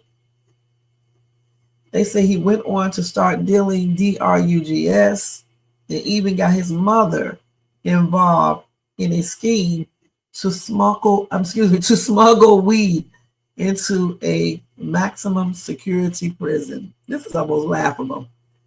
He was sentenced to 10 years after accepting a plea deal that absolved this dude, according to the report. When he was in prison, he repeatedly was placed in administrative segregation for infractions, including smuggling various forms of contraband, probably like, drugs and other things. He was also repeatedly denied parole due to his extensive criminal history. His physical transformation has been well documented by mug shots throughout the years. Anyway, he's out on bond or bail or whatever. Yeah, bail, $11,000. But of course, he has to still fight the charges, all right, for the fight that he had. He pleaded not guilty, and he is scheduled for a July the 14th arraignment. If convicted of battery, he could face up to 5 years behind bars. This man won the largest jackpot in Kentucky. And even though he was a career criminal, he is a career criminal. I think once I would have won that damn money, I would have stopped doing every criminal activity that I did before. I just would have just retired, laid back somewhere, and chilled. Damn, you know what? You can't. Some people you just cannot make right, regardless of how much money they got, where they live, you know, the counseling or anything. I mean, this dude, damn. That's crazy. Somebody said only the people who don't deserve it wind up getting lucky like that. The rest of us decent folks are meant to suffer for some reason. Honestly, it almost seems like that. I hate to say that. It really does sometimes. You know what I'm saying? This man did not even really, well, you can't say he didn't really deserve it, but, you know, I just don't understand how he won it and why he won it, honestly. Just think of all the people who would have took that money and, you know, did the right things, live right, you know, and just everything. Somebody said, man, they be giving the wrong folks money. I agree, definitely, because this man is a hot-ass mess. Now he's in jail for I forgot how many years. He may get sentenced for a lot of years in prison. That's crazy. Got all that money and still fighting and acting like an idiot. And he went out of town without calling his parole officer, so he violated that. That's crazy.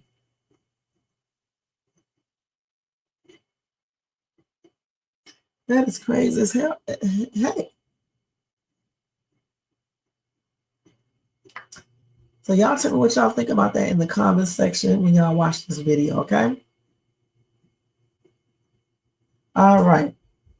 So I just want to tell you guys about that because that's a hot ass mess. 167 million, not 63. Man, set for life.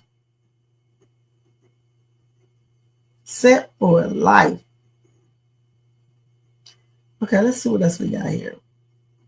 Okay, now we're going to go ahead and do Diddy real quick, okay?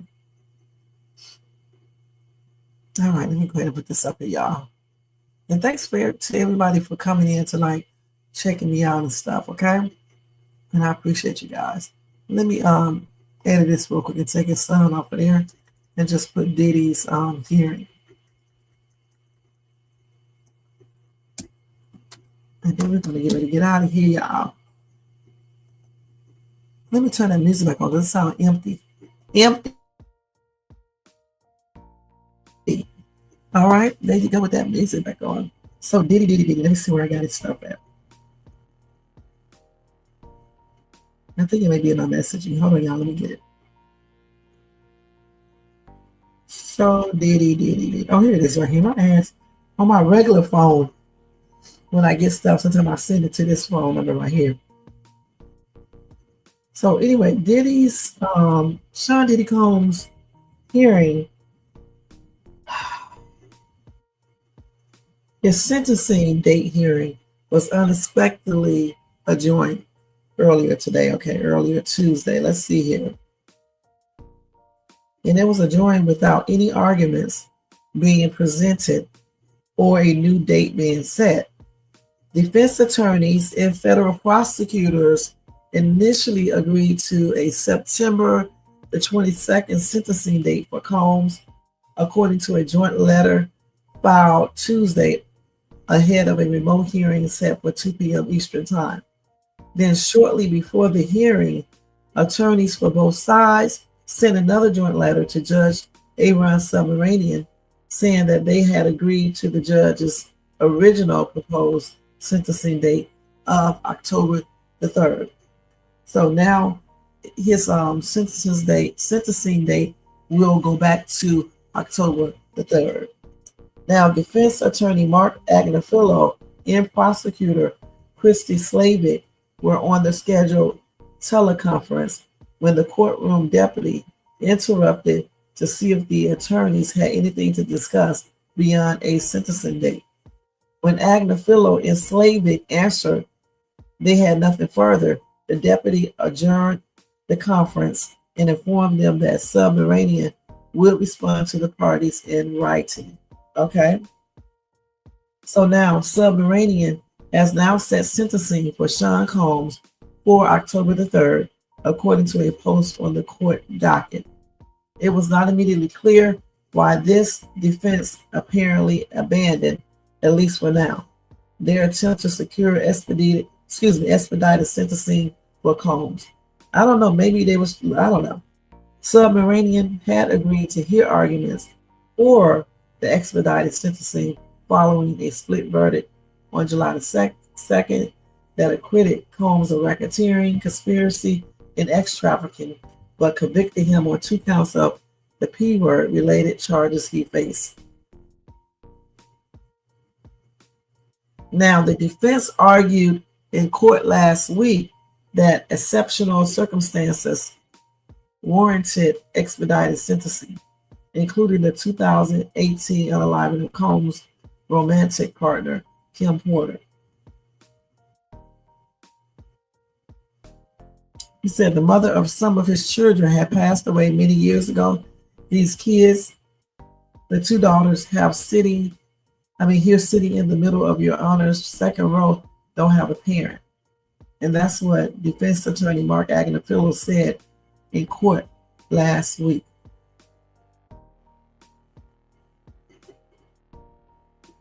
So the federal prosecutors appear to oppose anything other than the usual course, including a pre-sentence report from probation officials that would require Combs to sit for an interview.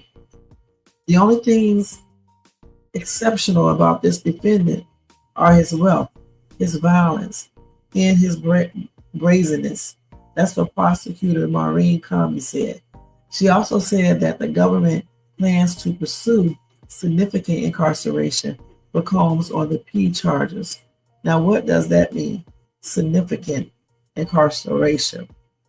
Now, Combs faces a maximum sentence of 20 years in prison on the 2 counts of transportation to engage in the P word, though it's possible that he will receive less time than that for a first-time conviction.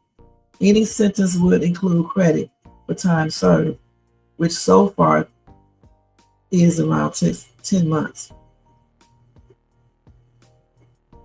So let's see, what does that word mean? Significant incarceration. I guess it means the longest that they can get. That's what I'm guessing. Hold on, y'all. Let me see if I can. Let's see what that means. Oh man, let's see.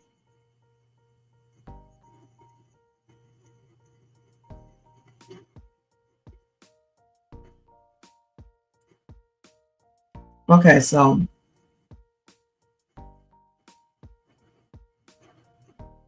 they're trying to give him a prison sentence that is longer than the typical or average incarceration for a given offense.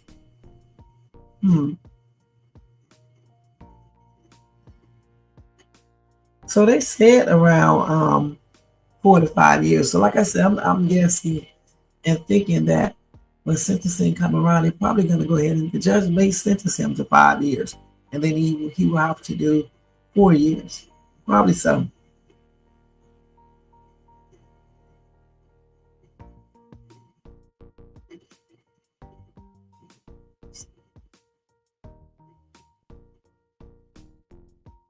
Because I doubt very seriously they'll do a long-term imprisonment, but you never know, they could.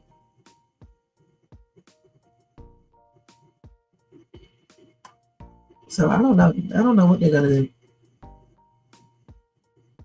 But they do, that's what that means. The significant incarceration is a term used to highlight sentences that are longer than what's typical or expected for a particular crime. Okay. So now it's just making me think that the judge will give him the 5 years. So hopefully not more, but he'll probably do the 5 years at least. And then he'll just have to do 4 because he'll get a year time served. That's what he'll get. Let's see what else we got on Sean Combs. That's crazy. That is crazy. But it's life.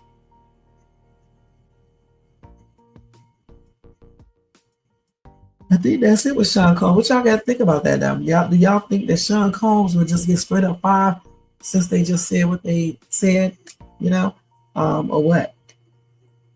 What do you guys think?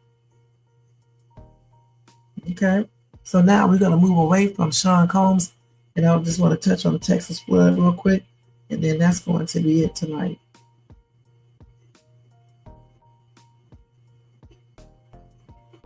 You got an update on that. That's what it sounds like to me, Janae.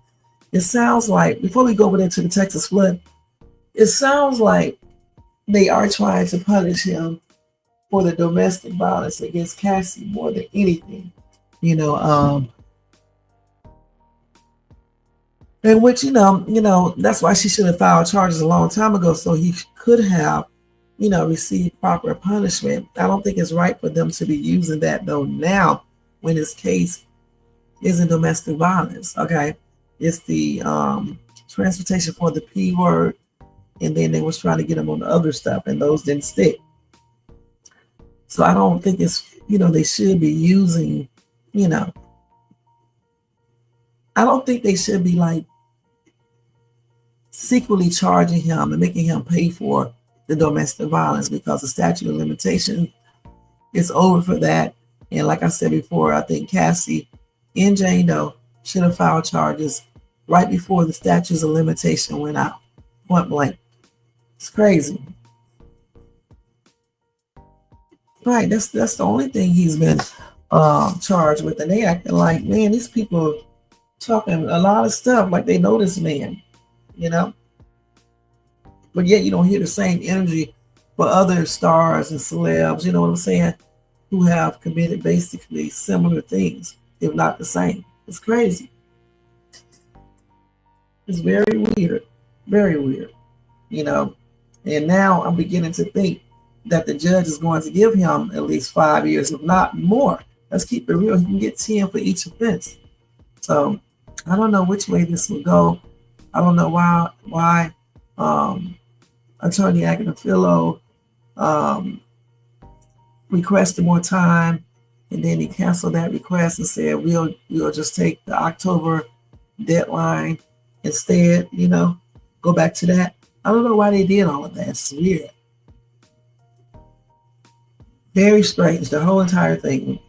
But I definitely believe they are trying to make this. They are trying to make this dude pay for him beating the shit out of Cassie like that on that video. And that's just, a trip.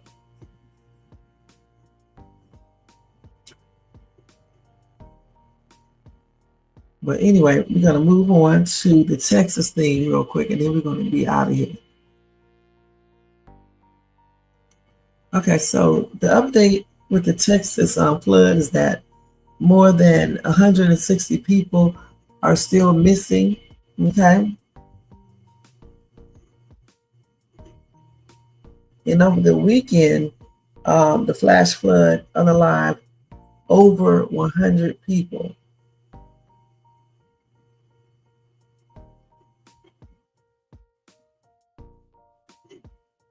So they said many of those who are not accounted for were staying in states, Hill County, but did not register at a camp or hotel.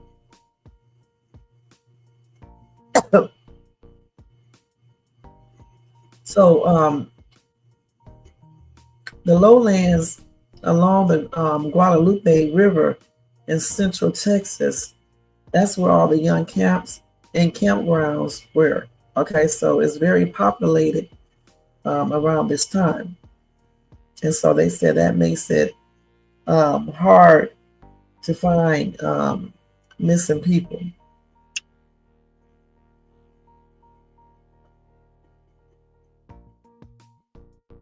Anyway, they did say they would not stop looking for everyone until they get everybody. Let's see. Now, the 161 missing, they believe them to be in Carroll County, where most of the victims have been recovered.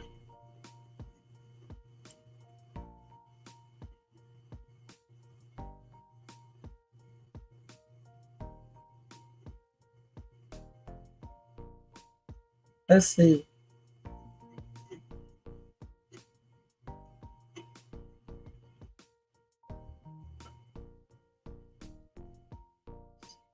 So leaders in Carroll County, where searchers have found 87 bodies, said their first priority is recovering victims, not reviewing what happened in the hours before the flash flood. Okay?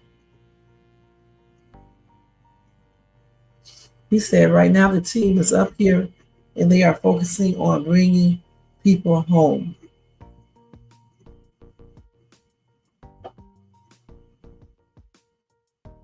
Now they did say any hope of finding survivors, it is very bleak. They said 4 days have passed since anyone was found alive in the aftermath of the floods in Carroll County. And that's according to what the officials said on Tuesday.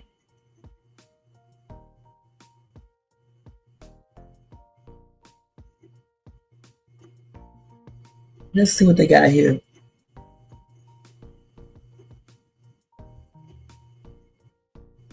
So let's see.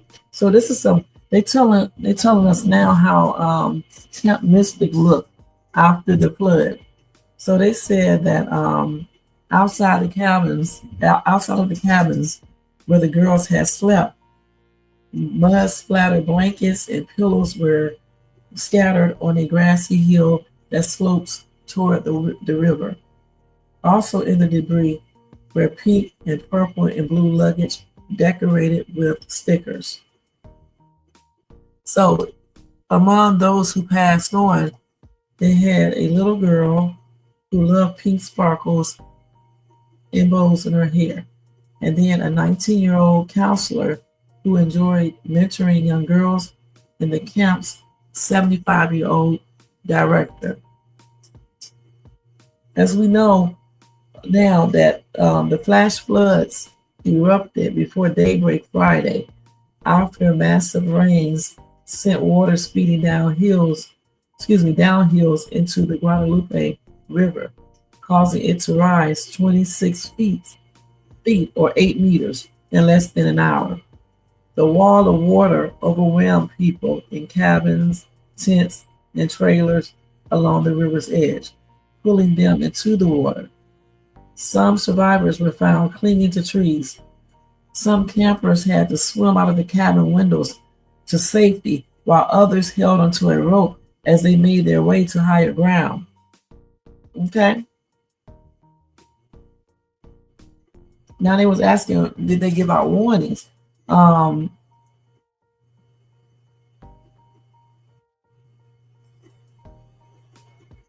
They did say they gave out warnings. Remember I read it the other day? However, they did also stress the fact that some people may not have received the warnings in time or at all. And, you know, especially people who live in remote areas and things like that.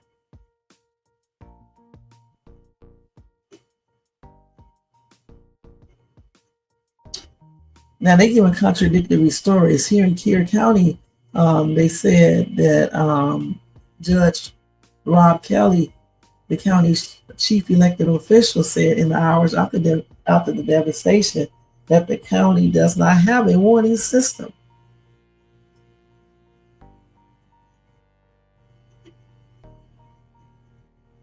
They said that local leaders have talked for years about the need for a warning system. Carroll County saw nearly a $1 million grant 8 years ago for such a system, but the request was turned down by the federal emergency management agencies. And then local residents balked at footing the bill themselves. Now, they did say some of those camps were aware of the dangers Friday and they monitored the weather. At least one moved several hundred campers to higher ground before the floods, but many people didn't move or they were caught by surprise.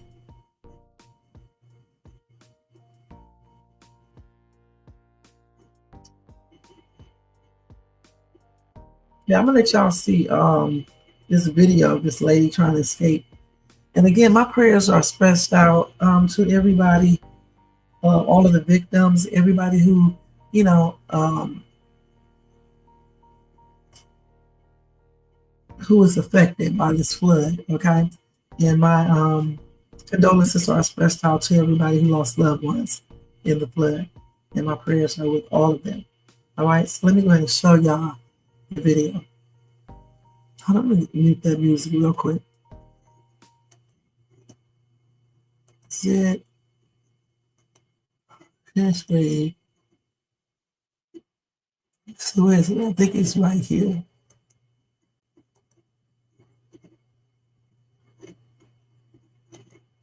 A 13-year-old girl who survived the flash floods that took over Camp Mystic in Kerr County, Texas, described what it was like when floods tore through the camp. It has been massive, and she described what her experience was like in the upper cabins. So the youngest girls at the camp are in the lowest cabins closest to the river, and the older girls are on higher ground overlooking Cypress Lake. 13-year-old Stella Thompson was safe from the floods in her cabin, but she recalled that at some point during the night of July 3rd and early morning hours of July 4th, her cabin lost power and she could see the headlights of camp leaders driving around checking on cabins in the rain. The morning came, she and her fellow campers were told to stay inside and that breakfast would be delivered. She said that the waters of Cypress Lake that could be overseen by her cabin were muddy brown and they were higher, but they weren't flooding like the Guadalupe River was on the other side of the camp. Those campers were unaware of what was happening on the other side of Camp Mystic. She couldn't see what was happening with the Guadalupe River, and it wasn't until helicopters began buzzing overhead that she realized that something was wrong. A 13-year-old girl who survived the Jermaine said there was flooding in his city or state too. Then you say one 23-year-old young man got unalive in the flood. Yeah, sad situation. It really is, you guys. I mean, damn. That is a sad situation. They just showed a picture of what the room. A 13-year-old girl who survived the flash flood. A 13-year-old girl from Miss Texas. Hey, they hit these pictures so quick. Look at that room. Damn. Mud everywhere. This is sad.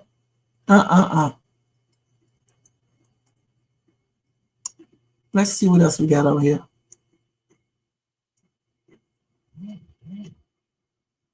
Let's see what else.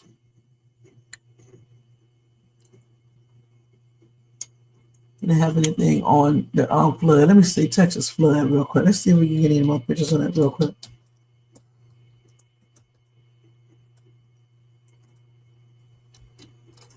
Let's see footage. Let's use footage instead.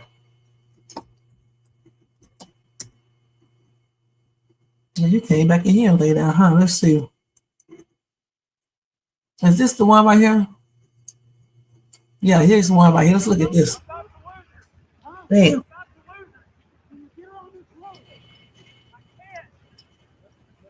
Damn.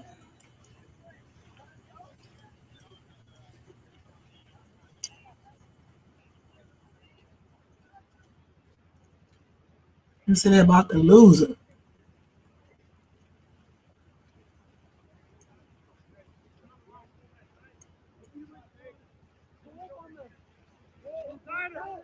Pull tighter. They get her?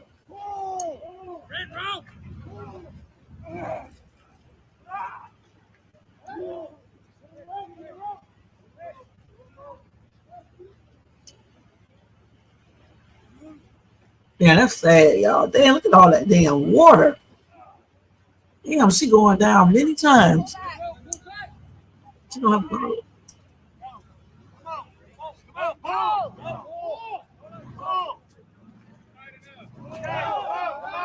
Look, y'all. Pull.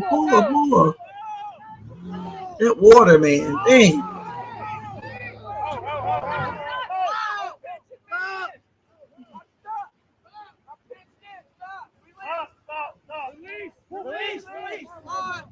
Police spot.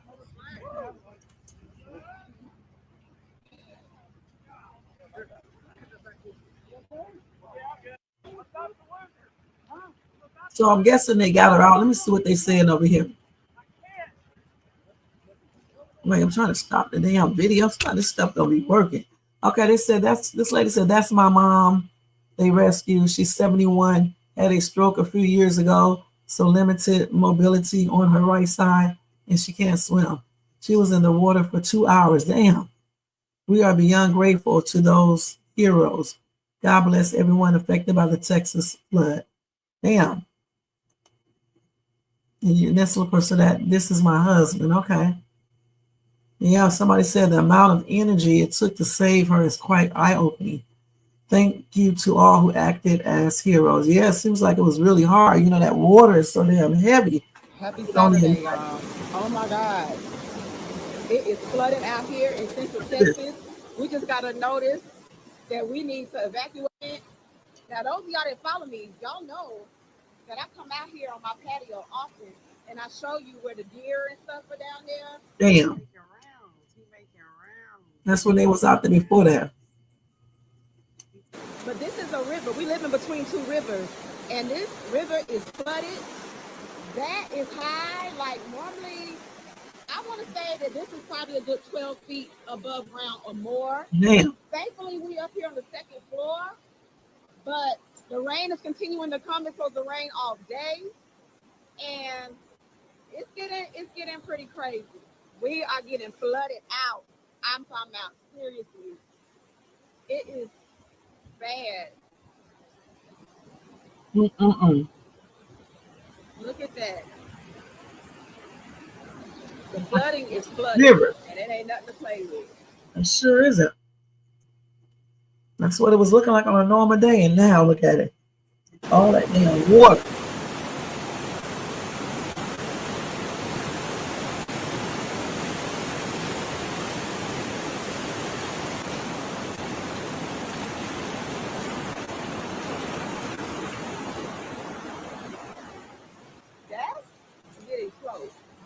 It sure is.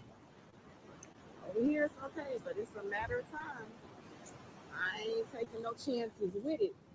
I know that's right. I'm getting the heck up out of here. I heard that. Happy Saturday, y'all. Oh my God. Yeah, her ass. That's the, you know what? Out here in Central Texas. That's the same thing I would have been doing. I would have been gone, man. Somebody said being told to evacuate after the fact is crazy. Rest in peace to those kids that lost their lives in the flood and anyone else. Thanks to Trump, he defunded weather sources, and that's why Texas didn't get any alerts about it. They did get some alerts. People are saying poor animals, and I'm not being heartless, but what about the poor people? The little girls that were unalive, you know, but still poor animals too, okay? They can feel pain as well.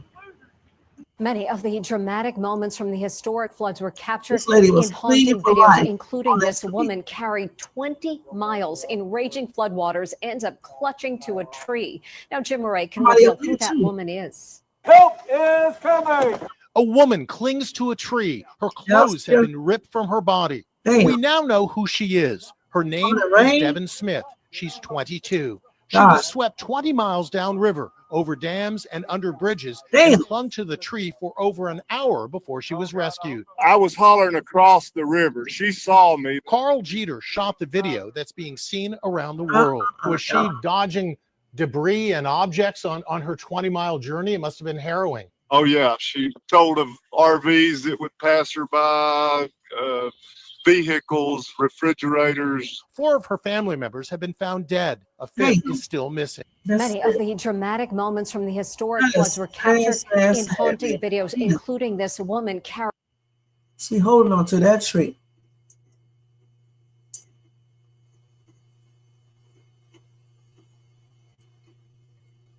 When you can't see it, why do people make a big deal about everything? You can't see her naked. Okay, they're just showing you what happened. Yeah, the people worry about the wrong thing. That's sad that she lost her entire family. Y'all worried about the wrong thing. Y'all worried about her clothes. You can't see anything. And just say, even if you could, you shouldn't be focused on that in this time. Damn, this lady almost lost her life. Y'all crazy as hell, man. And I mean on everything. And these the little kids right here who was unalive. Let me just show y'all. These are the kids who was rescued.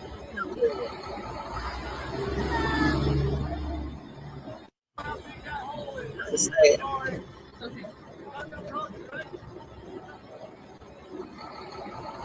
Somebody's there.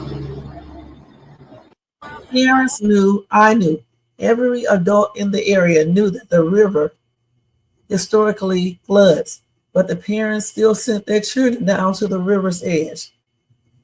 That's crazy, y'all. If it flooded a lot, I doubt very seriously I would have been sending my kids there. I don't know. Look at those cars. That's crazy. Oh my God. Yeah, that floods up the place, man. That's why I said that flooding wiped out in all all flooding summer allows camps on more the 4th people of to get July. natural A disaster. nurse at Camp Mystic took this video of dozens of girls being evacuated to safety on a school bus as the Guadalupe River continued to cause destruction. Hey. But at least in that moment, the girls were able to come together with a song. Oh, the overwhelming, never-ending, reckless love of God. Dozens of children tragically lost their lives during the floods, and many remained missing Monday morning. All shouted from the mountaintops, praise God, I want my world to know, the Lord above has come to me, I want to pass Hey, on. that's sad, y'all. Anyway, like I said before, my prayers and look at this baby. A baby rescued from the deadly floods. Look at this. Not the baby.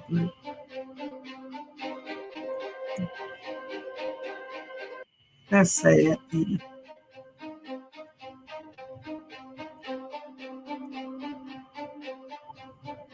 Somebody said that's her son and his dad. I hope these people are not lying when they say this is their family members, man. So everybody was rescued. That's good.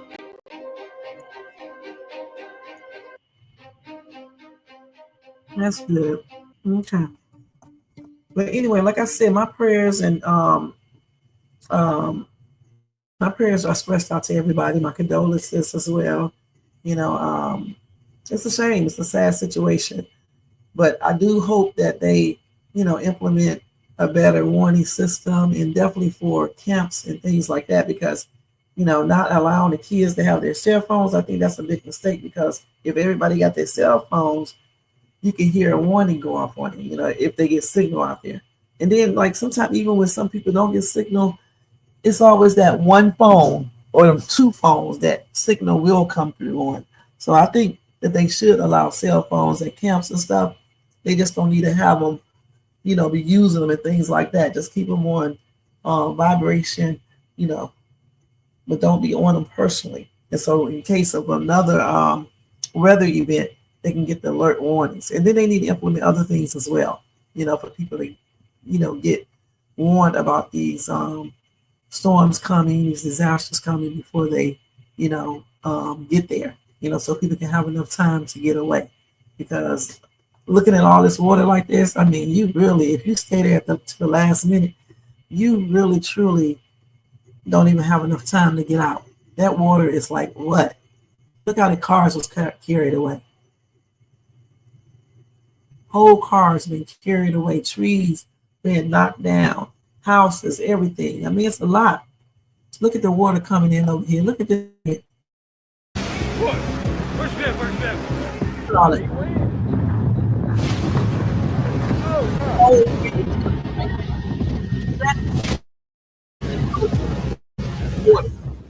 Get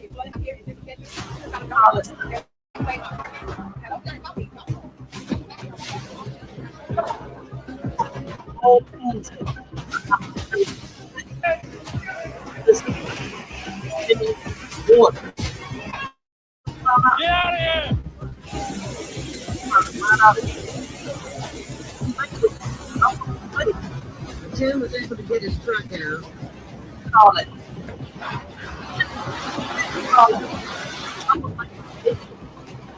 Hard.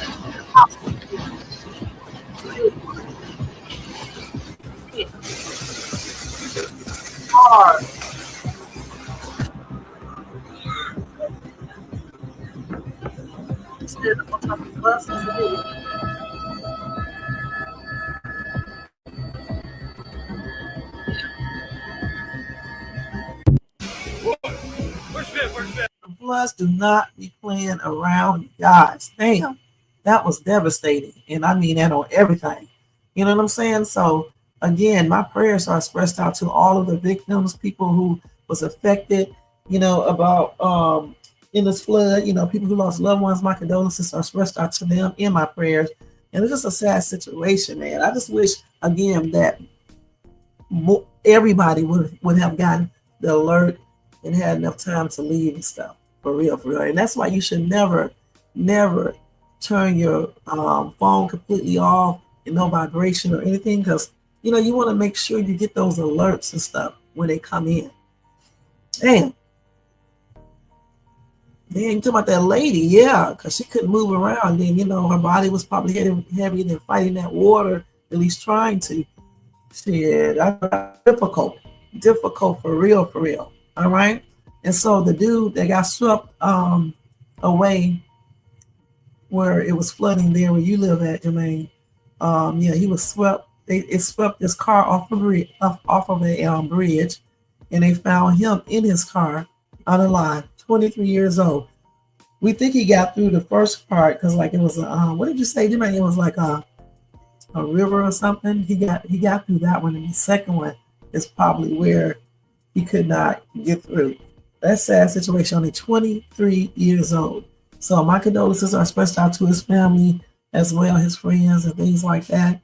And my prayers are with them too. And then my prayers are with everybody who is affected by the floods and the weather out there where Jermaine resides. Okay, that's a sad situation, and hopefully, you know, they find all these kids and stuff, you know, the missing kids or missing people, period. All right, so I think that's it for tonight. I think I talked about everything. I think I did. Let me make sure.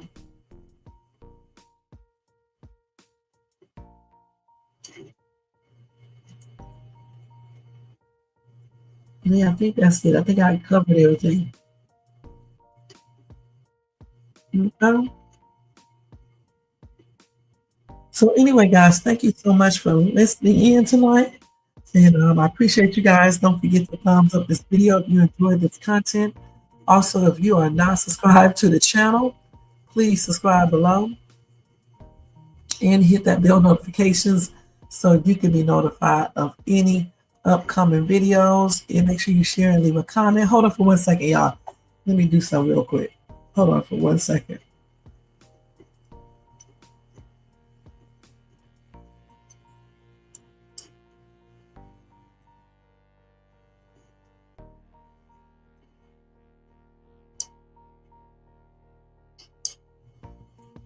Yeah, let me see something real quick, y'all.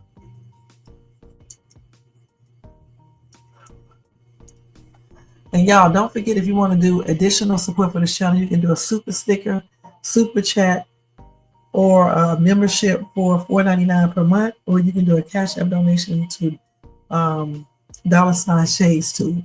All donations are used for this channel only. All right. I'm still waiting on you to look at your messages. Let me take all this stuff down real quick.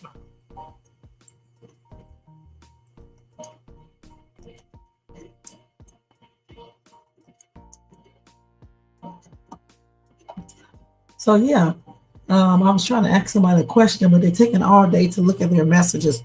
So I probably won't be able to do it. But anyway, it is what it is. Y'all make sure y'all check out my I did a Dollar Tree haul this weekend. I also did like a fall walkthrough at Dollar Tree. I showed you guys some fall decor. I also bought a couple of things, but I didn't show those. But yeah, I did a fall decor walkthrough, and then I did a YouTube short, a couple of YouTube shorts. So check those out too. And then check out my Country Rain reaction video I did earlier today. and then my live from last night.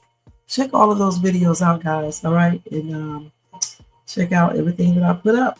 That's another way you can show support as well. So earlier, let me tell y'all something real quick before I go ahead and leave. Earlier today, I don't know. Just put it like this. Some people are slower than what I thought they are. For real, for real. Some people are very slow. Okay, I mean, like they are so slow that damn. I mean, I'm just shaking my head. For real, just like, like dodo birds. You know what I'm saying? Maybe I'll tell y'all about it tomorrow. Okay, I know one damn thing. Let me just say this so they can know. You guys are idiots, okay? You know who I'm talking about. You too, y'all know who I am talking about. Idiots, okay? I'll tell you guys about it tomorrow because I was waiting on somebody to give me the go ahead. They never did say anything. They must be asleep. So I'll just tell you guys about that tomorrow. Hopefully I don't forget. But some people are laughable, okay, for real. They are laughable and they are a poor example of a real man. And that's on everything. Goodness, just plainly crazy. Damn. All right, and my thing is always full. My storage space is always full, y'all, on this other phone. But anyway, I'm getting ready to get out of here. I'm going to play this one song for this weirdo and his friend. And then I'll do my outro. All right?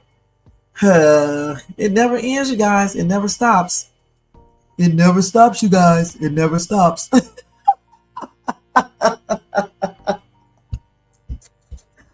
I'll tell you guys tomorrow. Your girl Shay is silly as hell, man. Okay, I'm a good actress too.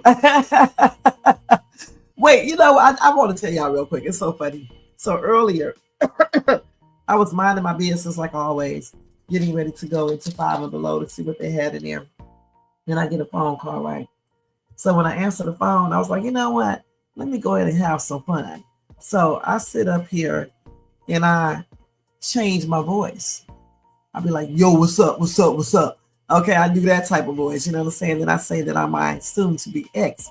So the person on the phone was really getting a kick. Okay. Hold on, let me change this. Take the Texas flood off here real quick before we go ahead and leave. Hold on, let me change this. Hold on, let me take this off. Let's put this up, just some fuckery, okay? So the person on the other line, okay, was getting a kick out of it. Yes, I asked you. Goodness. Okay, so the person on the other line was getting a kick out of it, okay? And I just started talking. I was like, yo, man, this is Shay's husband. I said, who is this? Who is this? The dude was talking on the phone and stuff. And then I say, I'm trying to remember. I don't remember everything I was saying because, it was a spur of the moment type stuff. And I had to put my acting skills in place. I was like, yeah, I've been out of the country, and this BITCH up here talking to men on YouTube and stuff. Who are you, man? Who are you? And then I was like, man, y'all did something together? And the dude was like, yeah, we F'd 7 times. And I'm like, trying to refrain from laughing because I know it's just lies. You know what I'm saying?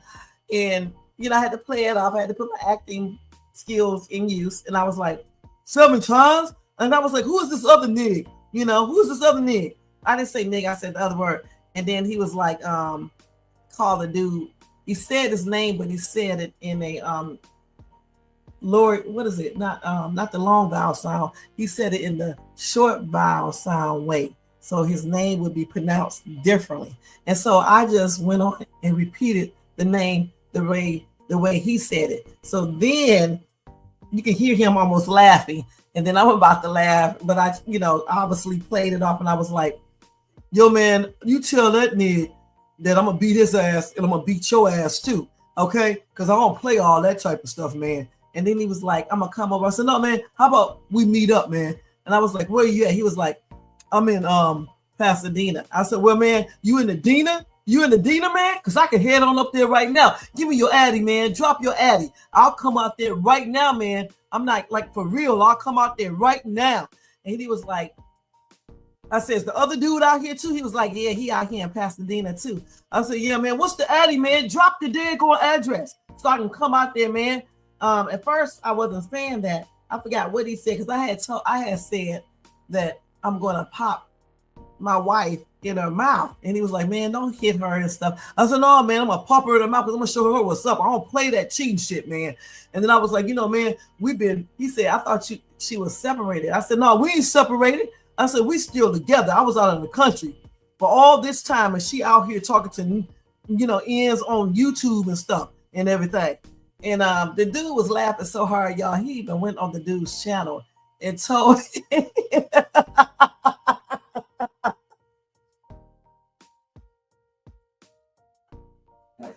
even went on the dude's channel, you guys. Hold on. I got to get this laughing emoji. Wait a minute, hold up. And I wasn't going to tell you guys about it, but I decided to because it's funny as shit. Okay, it's funny as shit. Okay, wait a minute, hold on. He even told the dude, hold on. I think this is it, right? Wait. He even told the dude on his live that my husband was talking to him.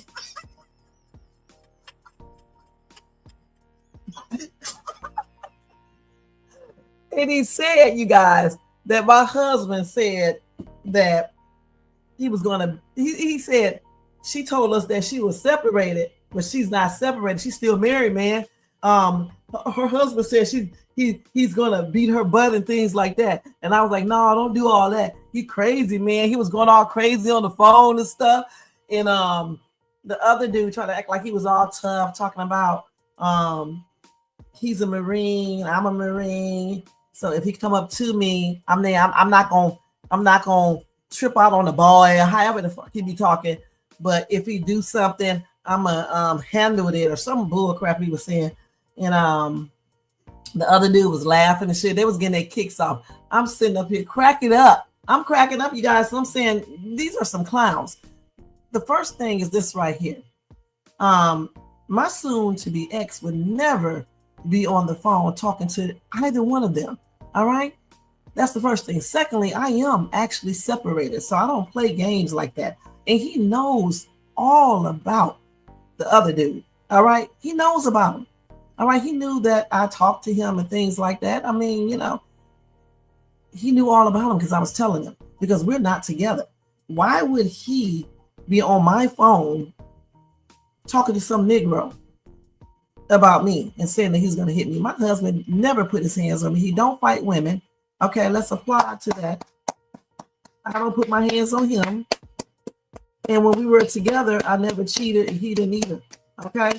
And he knew all about this other dude. So it doesn't even make any sense. And so the other dude should have known it had to be me changing my voice because it does not align with the things that I told him. You see, the other dude let this other dude tell him so much bullshit that he believes anything that the dude tells him, which is plainly laughable. All right, it's laughable. I laughed so hard this tonight. I was cracking up, you guys. And then the other dude, the one who originally called me, because he called the other dude who originally called me, the one who I played the trick on, he's the one who called me. I didn't call him at all. I did call the other dude last night, but in reality, it wasn't last night that I called him. I called him earlier because I heard what he did concerning me again. So I was really calling him to address him about that versus coming on YouTube. And it took him hours to return my message or call. And so when he returned my call back last night, I told him that it was basically, I just wanted to see how he was doing. I said that because I wasn't about to be getting into any type of argument late last night. Okay. So when the other dude number one who called me, when he went over there to dude number two's live and told him about it, dude number two told him about the phone call. And I was laughing about that too, because I was like, he's trying to make it sound like I'm just calling him. I called him because dude number two was up there on his live playing my audios again. Okay. And I thought it was plainly crazy. And instead of me getting on my live talking about it, I was going to ask him, why did he do that? But by the time he contacted me back, I was like, it ain't no point. It's hours later. So I might as well just say, how you doing? And leave it at that. So when dude number one went on his live today and told him about my husband was saying that he was gonna beat my butt and he was mad and he wanted to come out here and beat him up and things like that. Dude number 2 was like, she called me up on the phone. And then dude number 1 trying to tell him it probably was her husband you was talking to because he had Shay's phone. And dude number 2 talking about, for real, and start laughing. I'm like sitting in my car driving, laughing my ass off. Me and the other person I was talking to, because the person I was talking to was listening the whole time when I was changing my voice. And the thing about it is that, yeah, I can change my voice pretty good and very deep too. But still, you know, you need to check out stuff before you start believing shit, especially when you call Shades Tube and you're playing games. You know what I'm saying? But that was funny as shit. And you see how hold on. Oh, okay. You see how this number 2 dude who has his own little YouTube channel over there, we just doing too much. You see how he believes anything that he hears, and the information he be getting is not correct. All right.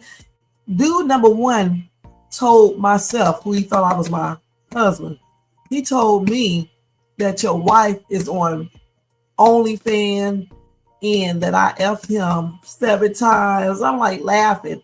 I'm cracking up in my mind. I almost started laughing out loud, but I caught myself. And I'm like, look how this dude lies. Now, you know, good and damn well, I'm not on OnlyFans.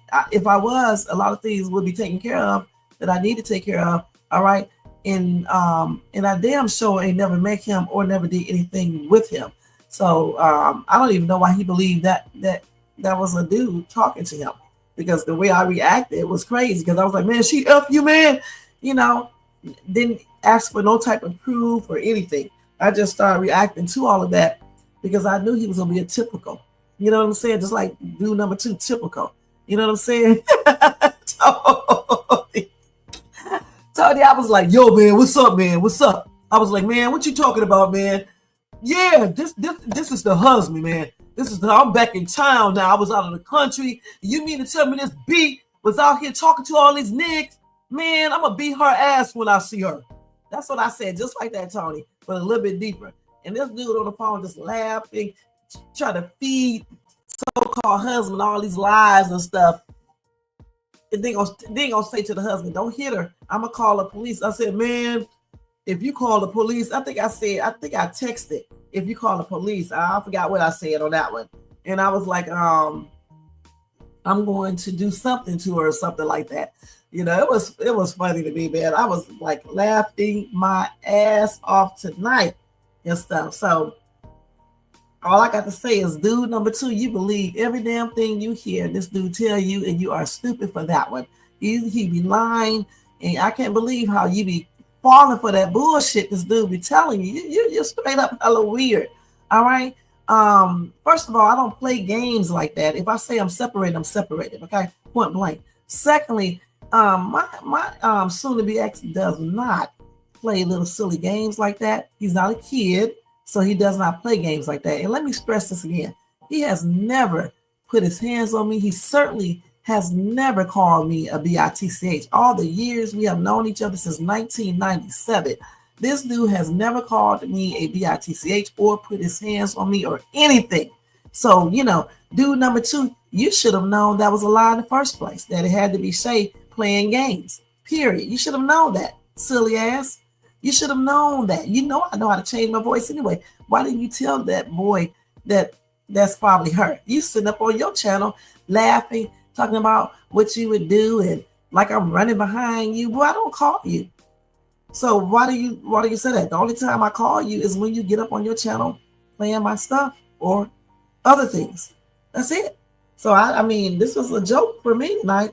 It really was. And the thing about it, I never did call this other dude. He called me. I was having a good day. You know, I still had a good day though. I'm just saying I was having a good day. I went inside the store, you know, did what I had to do.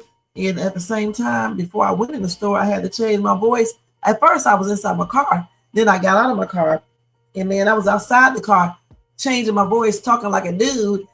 And everybody knew that I was acting out there though. And it was funny as shit. I mean, because I was right out in the public talking like that. And I'm like, yo, man, I'm gonna beat your ass too, man. I'm gonna beat that other, you know what, ass, man, because I don't play that. Okay, I don't play that, man. Y'all gonna get y'all asses beat. I was like that.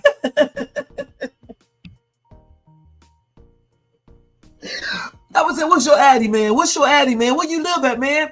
Where he live at? I called him by his name, but I said it the other way. The way the other dude talked. I talked the same way. And I was like, where you live at? What's his address? He said, dude number one said, he in Pasadena. I was like, he in Adena, man? You in Adena too, man? Or something like that I said. And I'm like, damn, he should have known that I was faking because nobody calls Pasadena Adena. I just sat up there and made that shit up. And then at one point, I said, what's up, dude? Y'all know I talk like that, right? Dude, what's up, dude? And then I changed it because I realized I said,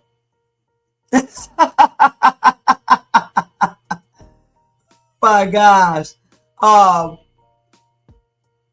At one point I said, dude, I had to change, and that's when I started saying man, because I was like, I want him to know it's me. But y'all, if y'all could, if I wanted to, I would play that part of the live where he was talking about it, but I don't like playing other people's content on my channel. But y'all need to just go over there and check it out. And when you go over there and check it out, rewind it all the way back. I forgot what, it's probably like after he was on for about 20 or 30 minutes or somewhere around that. I don't remember. But damn, it's funny as shit, man. Yeah, Shay getting ready to get in trouble. She in trouble. Her husband called her. He said she been cheating, man. He didn't even know. He's been out the country all this time, and she just been out here talking to you and stuff like that. I'm like, is this boy slow? I'm thinking both of them are slow now. For real, for real, for real, for real. Then I'm like, man, he said he was gonna come on. I said, man, come on all over here, man. Come on over here, for real. Come on over here. We can all meet up, man. Bring him over here too, man. All y'all asses come on out here. That's what I said to him. And I said, I got my boys out here, so come on over here and stuff. It was tripping. Then that's when he told me he out in Pasadena. I said, okay, well, you out in Adena? And then he said the other dude was out in the Pasadena too. I said, okay, cool. And then I think when he called me back, I think I talked to him a couple more times. And after that, I was like, a man is not going to continue to talk to another dude on the phone about his wife. So let me cut the conversation. And that's what I did. And then talk to him no more. She tried to get me to go on the other dude's channel and stuff. Now, if I could have, I would have hit him up, but I wasn't at home and I didn't want to do it from my cell phone or anything. And I would have hit him up and I would change my voice like that just to see if he knew. And I would have been like, yo, man, you been out here talking to my wife. And, just for the laugh, because they like to act silly. So I might as well be acting, silly with them, calling me up and shit out of the blue and stuff. And that phone call, I don't know why he called me up. I'm thinking because I talked to the other dude last night. I don't know if the other dude number two, told dude number one that I hit him up. And then dude number one started playing on my phone. At least he thought he was going to play on my phone, earlier. I changed my voice, started talking like a dude, and he didn't really play on the phone. He just started talking to me, trying to, get Shades Tube in trouble with Shades Tube, okay? Let me stress this to dude number two, though. I'm not your wife, all right? I don't cheat, okay? If I say that I am separated, I am separated. Because if I was still with my husband, hun, there is no way you would have talked to me, ever, all right? Point blank, just so you can know that. I don't play games like that. You've been listening to all this boy tell you all these lies and whatever you call it over there telling you lies. I don't know what the hell they are talking about, all right? You're slow, all right? You're very slow. And I don't care how many times you say that you're not slow and you lie. You are slow. And tonight, it proved it. Okay, it proved how slow you are. It also proved something else, that you are friends with this dude. Because how did this dude know that I talked to you yesterday? That proves that every time we talk, he started calling. So that lets me know a lot of things about you. All right, point blank. You're slow though. You're slow. And so now I'm going to play the song for you because I told you every time you do something, I'm going to play this song for you. And I think I'm going to play the other one because I don't know what's wrong with you. I think I'm not even going to play the nice one. If I can, you better hope I won't be able to find this song real quick, because if I'm able to find it, I'm going to play that one because this was a hot ass mess. What you did, what you and him did tonight. All right. Let me make sure I stop sharing first. And I know that you had to tell him. I know you had to tell him that I talked to you, because how would he know that? All right. And why would he call me out of the blue when he hasn't contacted me in weeks? And then he sit up here lying, thinking he talking to my soon-to-be ex, when in reality, he's not talking to no one except me. All right, except me. That's the only person he's talking to, me. Y'all so crazy. It's ridiculous. I don't know how many times these people gonna let me know this. Hold on, let me see if I can find this real quick. You better hope I can't find it tonight. Let me see if this is it. Oh no, that's that. That's my theme. Not my theme, so that's my background music. Let me go on back. It's plain and ridiculous, man. When I tell y'all I was laughing my ass off, I was really laughing my ass off, man. Hold on, let me see if this is it right here. I'm trying to find the damn song. If I can't find it, I'm going to just play the other one that I always play. Because shit, I don't be knowing what all this stuff is at on this damn phone. I'm gonna play the song for him. I don't want to play the other one because we got that tripped out looking picture up there. Let me see if this is it. I want to play the slow ones. Oh my God. Let me see. I got to go through all this, y'all, because I don't know which one it is.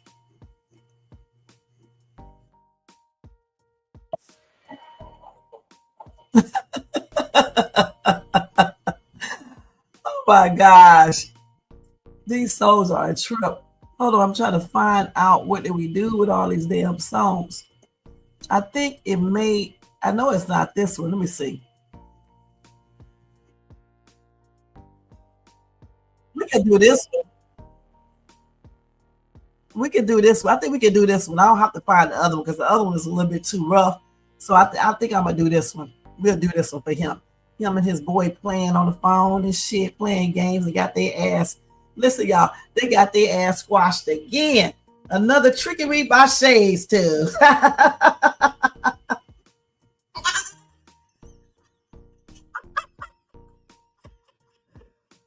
my God.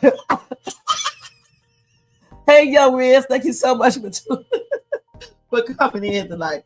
That's another trickery, y'all. Hold on, let me share. Yo. Man, I'm going to beat this girl. I'm going to beat y'all ass.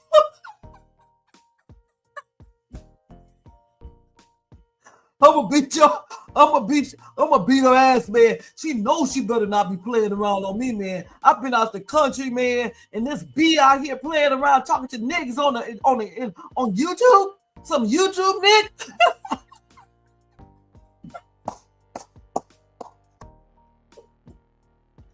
Man, what's your address? What's your addy, man? I'm gonna hit you up. I'm gonna hit y'all up. Yeah, give me his phone number, man. You got his phone number? You know where he live at? I'm gonna come over there. I'm gonna call him up right now, man. He thought I was going to call this dude up and go on his live.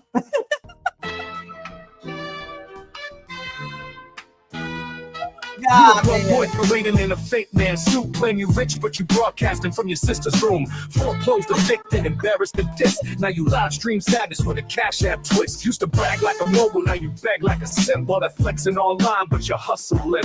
Told Shane you had millions, where on the Sims? Your teeth dry, your lives wet, your whole aura grim. You call yourself the dog now, more like the flea.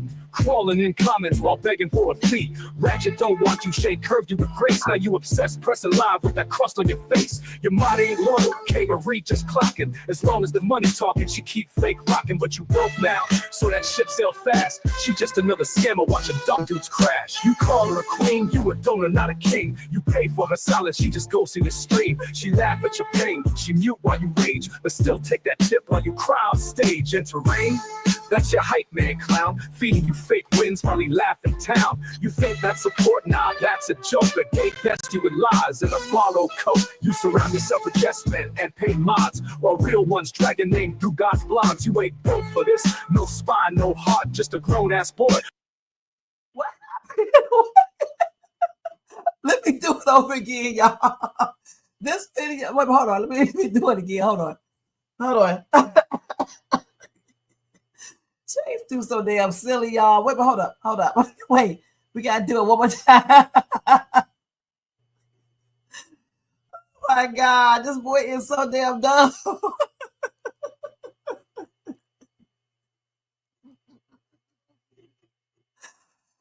My God, I wish I could have put it on camera when I did it. Y'all would have been, you know what? I should have recorded it so I could have played it. Y'all would have been laughing y'all asses off. Dumbass. You a broke boy parading in a fake man suit, claim you rich, but you broadcasting from your sister's room. Foreclosed, evicted, embarrassed, and dissed. Now you live stream sadness with a cash app twist. Used to brag like a mogul, now you beg like a symbol. That flexing online, but your hustle live. Told shame you had millions, where on the sins? Your teeth dry, your lies wet, your whole aura grim. You call yourself the dog now, more like the flea. Crawling in comments while begging for a fee. Ratchet don't want you, Shade curved you with grace. Now you obsessed, pressing live with that crust on your face. Your mind ain't loyal, K-Marie just clocking. As long as the money talking, she keep fake rocking. But you broke now, so that ship sail fast. She just another scammer watching dumb dudes crash. You call her a queen, you a donor, not a king. You pay for her silence, she just goes through the stream. She laugh at your pain, she mute while you rage. But still take that tip while you cry on stage. Enter rain, that's your hype man clown, feeding you fake wins while he laugh in town. You think that's support? Nah, that's a joke. Why did this damn thing keep on going off, y'all? Wait a minute. Wait, I don't know why this keep on going off. Okay, let's see something. Let's try it one more time, y'all. This damn stupid ass damn thing. Hold on. Let me go back. Wait a minute. Hold on. Let's see if I can find it again. Wait. Oh, shit. This is this picture. I think it's this one. I hope it is. Let's see. I don't know why this keep on going off. Let's see. Okay, let's try it one more time, y'all. You a broke boy parading in a fake man suit, claim you rich, but you broadcasting from your sister's room. Foreclosed, evicted, embarrassed, and dissed. Now you live stream sadness with a cash app twist. Used to brag like a mogul, now you beg like a symbol. That flexing online, but your hustle live. Told shame you had millions, where on the sins? Your teeth dry, your lies wet, your whole aura grim. You call yourself the dog now, more like the flea. Crawling in comments while begging for a fee. Ratchet don't want you, Shade curved you with grace. Now you obsessed, pressing live with that crust on your face. Your mind ain't loyal, K-Marie just clocking. As long as the money talking, she keep fake rocking. But you broke now, so that ship sail fast. She just another scammer watching dumb dudes crash. You call her a queen, you a donor, not a king. You pay for her silence, she just goes through the stream. She laugh at your pain, she mute while you rage. But still take that tip while you cry on stage. Enter rain, that's your hype man clown, feeding you fake wins while he laugh in town. You think that's support? Nah, that's a joke. The gay best you with lies and a borrowed coat. You surround yourself with yes men and pay mods, while real ones drag your name through God's blogs. You ain't built for this. No spine, no heart, just a grown-ass boy playing victim with a chart. And you mad at Shay for what? Telling the truth. That you ain't rich, ain't fly, ain't own no booze. You got booted from property like a pest in June. Now your whole channel screaming, please donate soon. Your breath scream eviction, your spirit smell like loss. Your bars bounce like checks and your tone crisscross. You a legend in your mind, a bum in the stats. Whole life's a cap, you just vibes and hats. Ain't nobody respect you, not even your moms. You the king of delusion, praying to frauds and shade. She living unbothered, blessed, while you melt down daily in a Dollar Tree vest. So here's your truth, you're done, your name's cooked. Your story's been told, your soul's been shook. This ain't a diss track, this a digital hearse. Micah, this the moment where you reimburse the universe. Hey. It's the sound of your rap getting unplugged. Good morning, young man.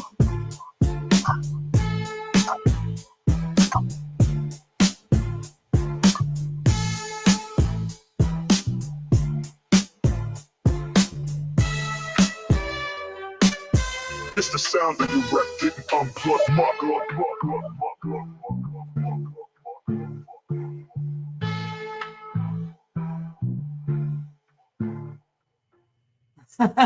What's out of your rap getting unplugged? Oh my God, man. This has been a fun night, man. Y'all know I'm going to do another song for this dum-dums. All right, I got to make one for the other one, though. We got to do one for the other one because, man, that shit tonight was off the chain funny to me. I ain't going to lie about that. All right?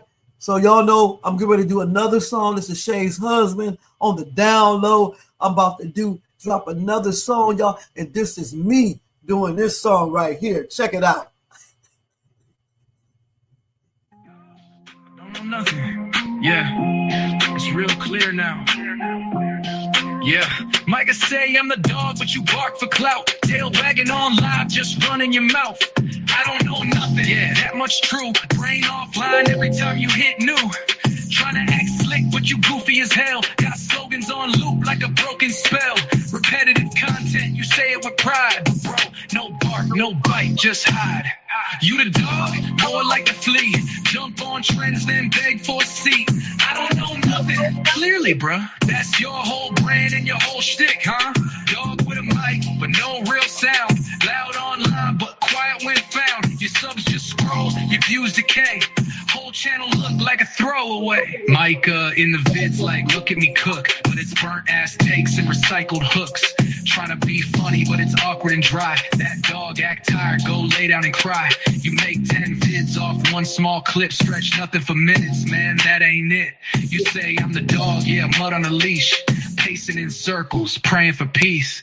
I don't know nothing, facts that's deep. Every upload feels like a low effort leap. Clickbait king with no real throne. Live stream talk, but dead when alone. Merch weak, bars weaker. Talk like a beast, but your ego cheaper. Say less, post less, do more, doubt it. Micah, we laugh, now we clowning around it. So keep barking, dog, but this ain't your yard. You bit off more than your weak rep can guard. Next time you stream, say it with your chest. I don't know nothing. That weak guest. Game over.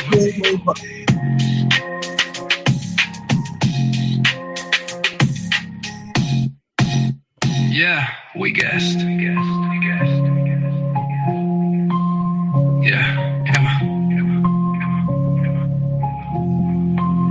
Micah in the viz. New bird, little bird, then you're weaker. You next time you stream, say it with your chest. I don't know nothing. Yeah, we guessed. Game over. Yeah.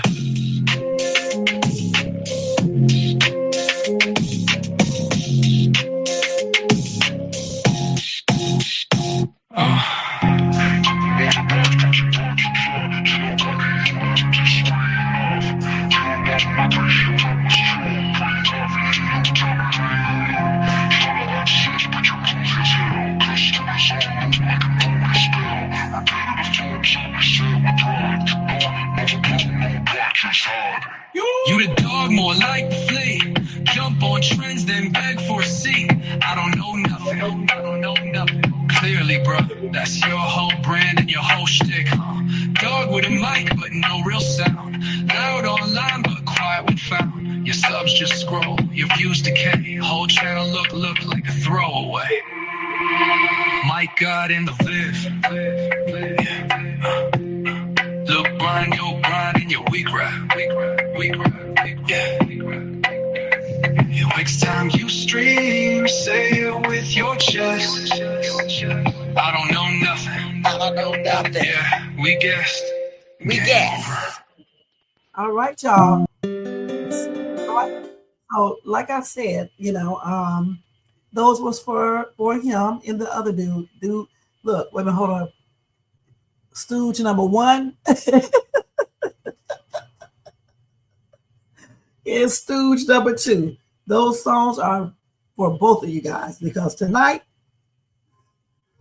you guys have been hacked all the way. Y'all thought y'all was running some BS on Shades Tube.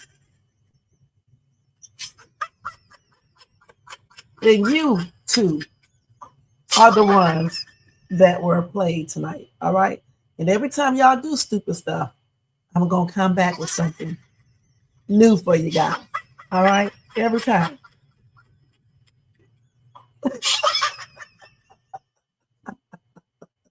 Anyway, guys, thank you so much for listening. And, in life, we have to, look at certain things and just basically laugh about it because it's ridiculous. How some people will do almost anything to stay connected to you. You know what I'm saying? So y'all have a good night, and I will see y'all in my next live. And thank you guys so much for listening. Thanks to Jermaine, who's always in the place to be. All right, Jermaine. All right, thanks to Iceman, who I am happy to see again, Iceman. Thank you so much for coming by tonight. I appreciate you. Thank you to Tony Bands, always showing me support, Tony Bands. Tony Bands up in the place to be. You have a good night at work. All right. And Iceman was talking to a lot. Look at all that stuff he was saying. J4, it was nice seeing your handsome self too. Thank you so much for stopping by, hon. Okay. And then Paul Yo Bunyan, thank you so much for being here like always.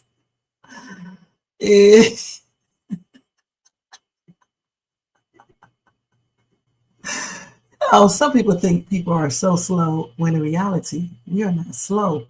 We are just going with the flow. You know what I'm saying? Because we don't know nothing. We the dog, okay? Young Riz. Thank you so much for tuning in, hon. Good morning to you. I'm going to check you out. I haven't checked out your videos in a while. Red Siren, a.k.a. Shades too.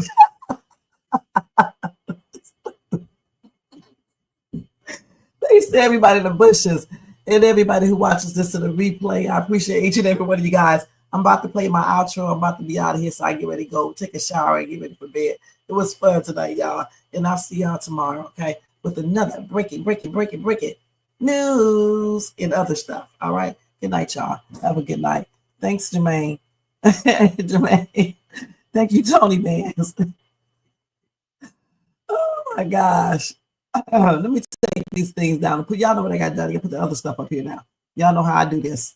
I got to go through all this shit that I have up here, okay? Let's see. No, this is not a reaction video. Wait a minute, hold on. Yeah, this right there. Good night to see y'all in my next live. And this right here, okay, y'all? Peace out, y'all. And let me put this up here first.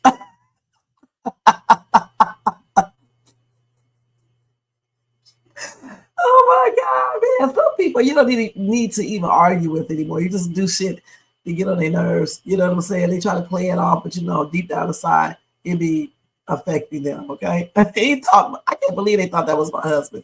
Damn, my husband does not sound like that for real, for real. All right? Good night, y'all. Let me go get this song. Goodness. Good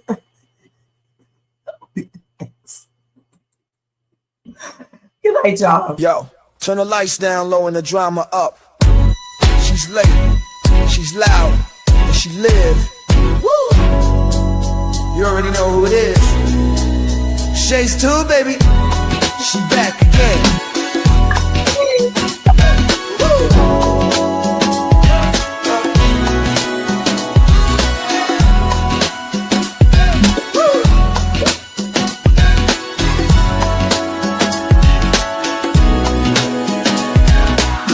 Crowd lit, vibe on 10.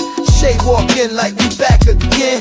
News, tea, jokes and spins. She don't do small talk, she go in.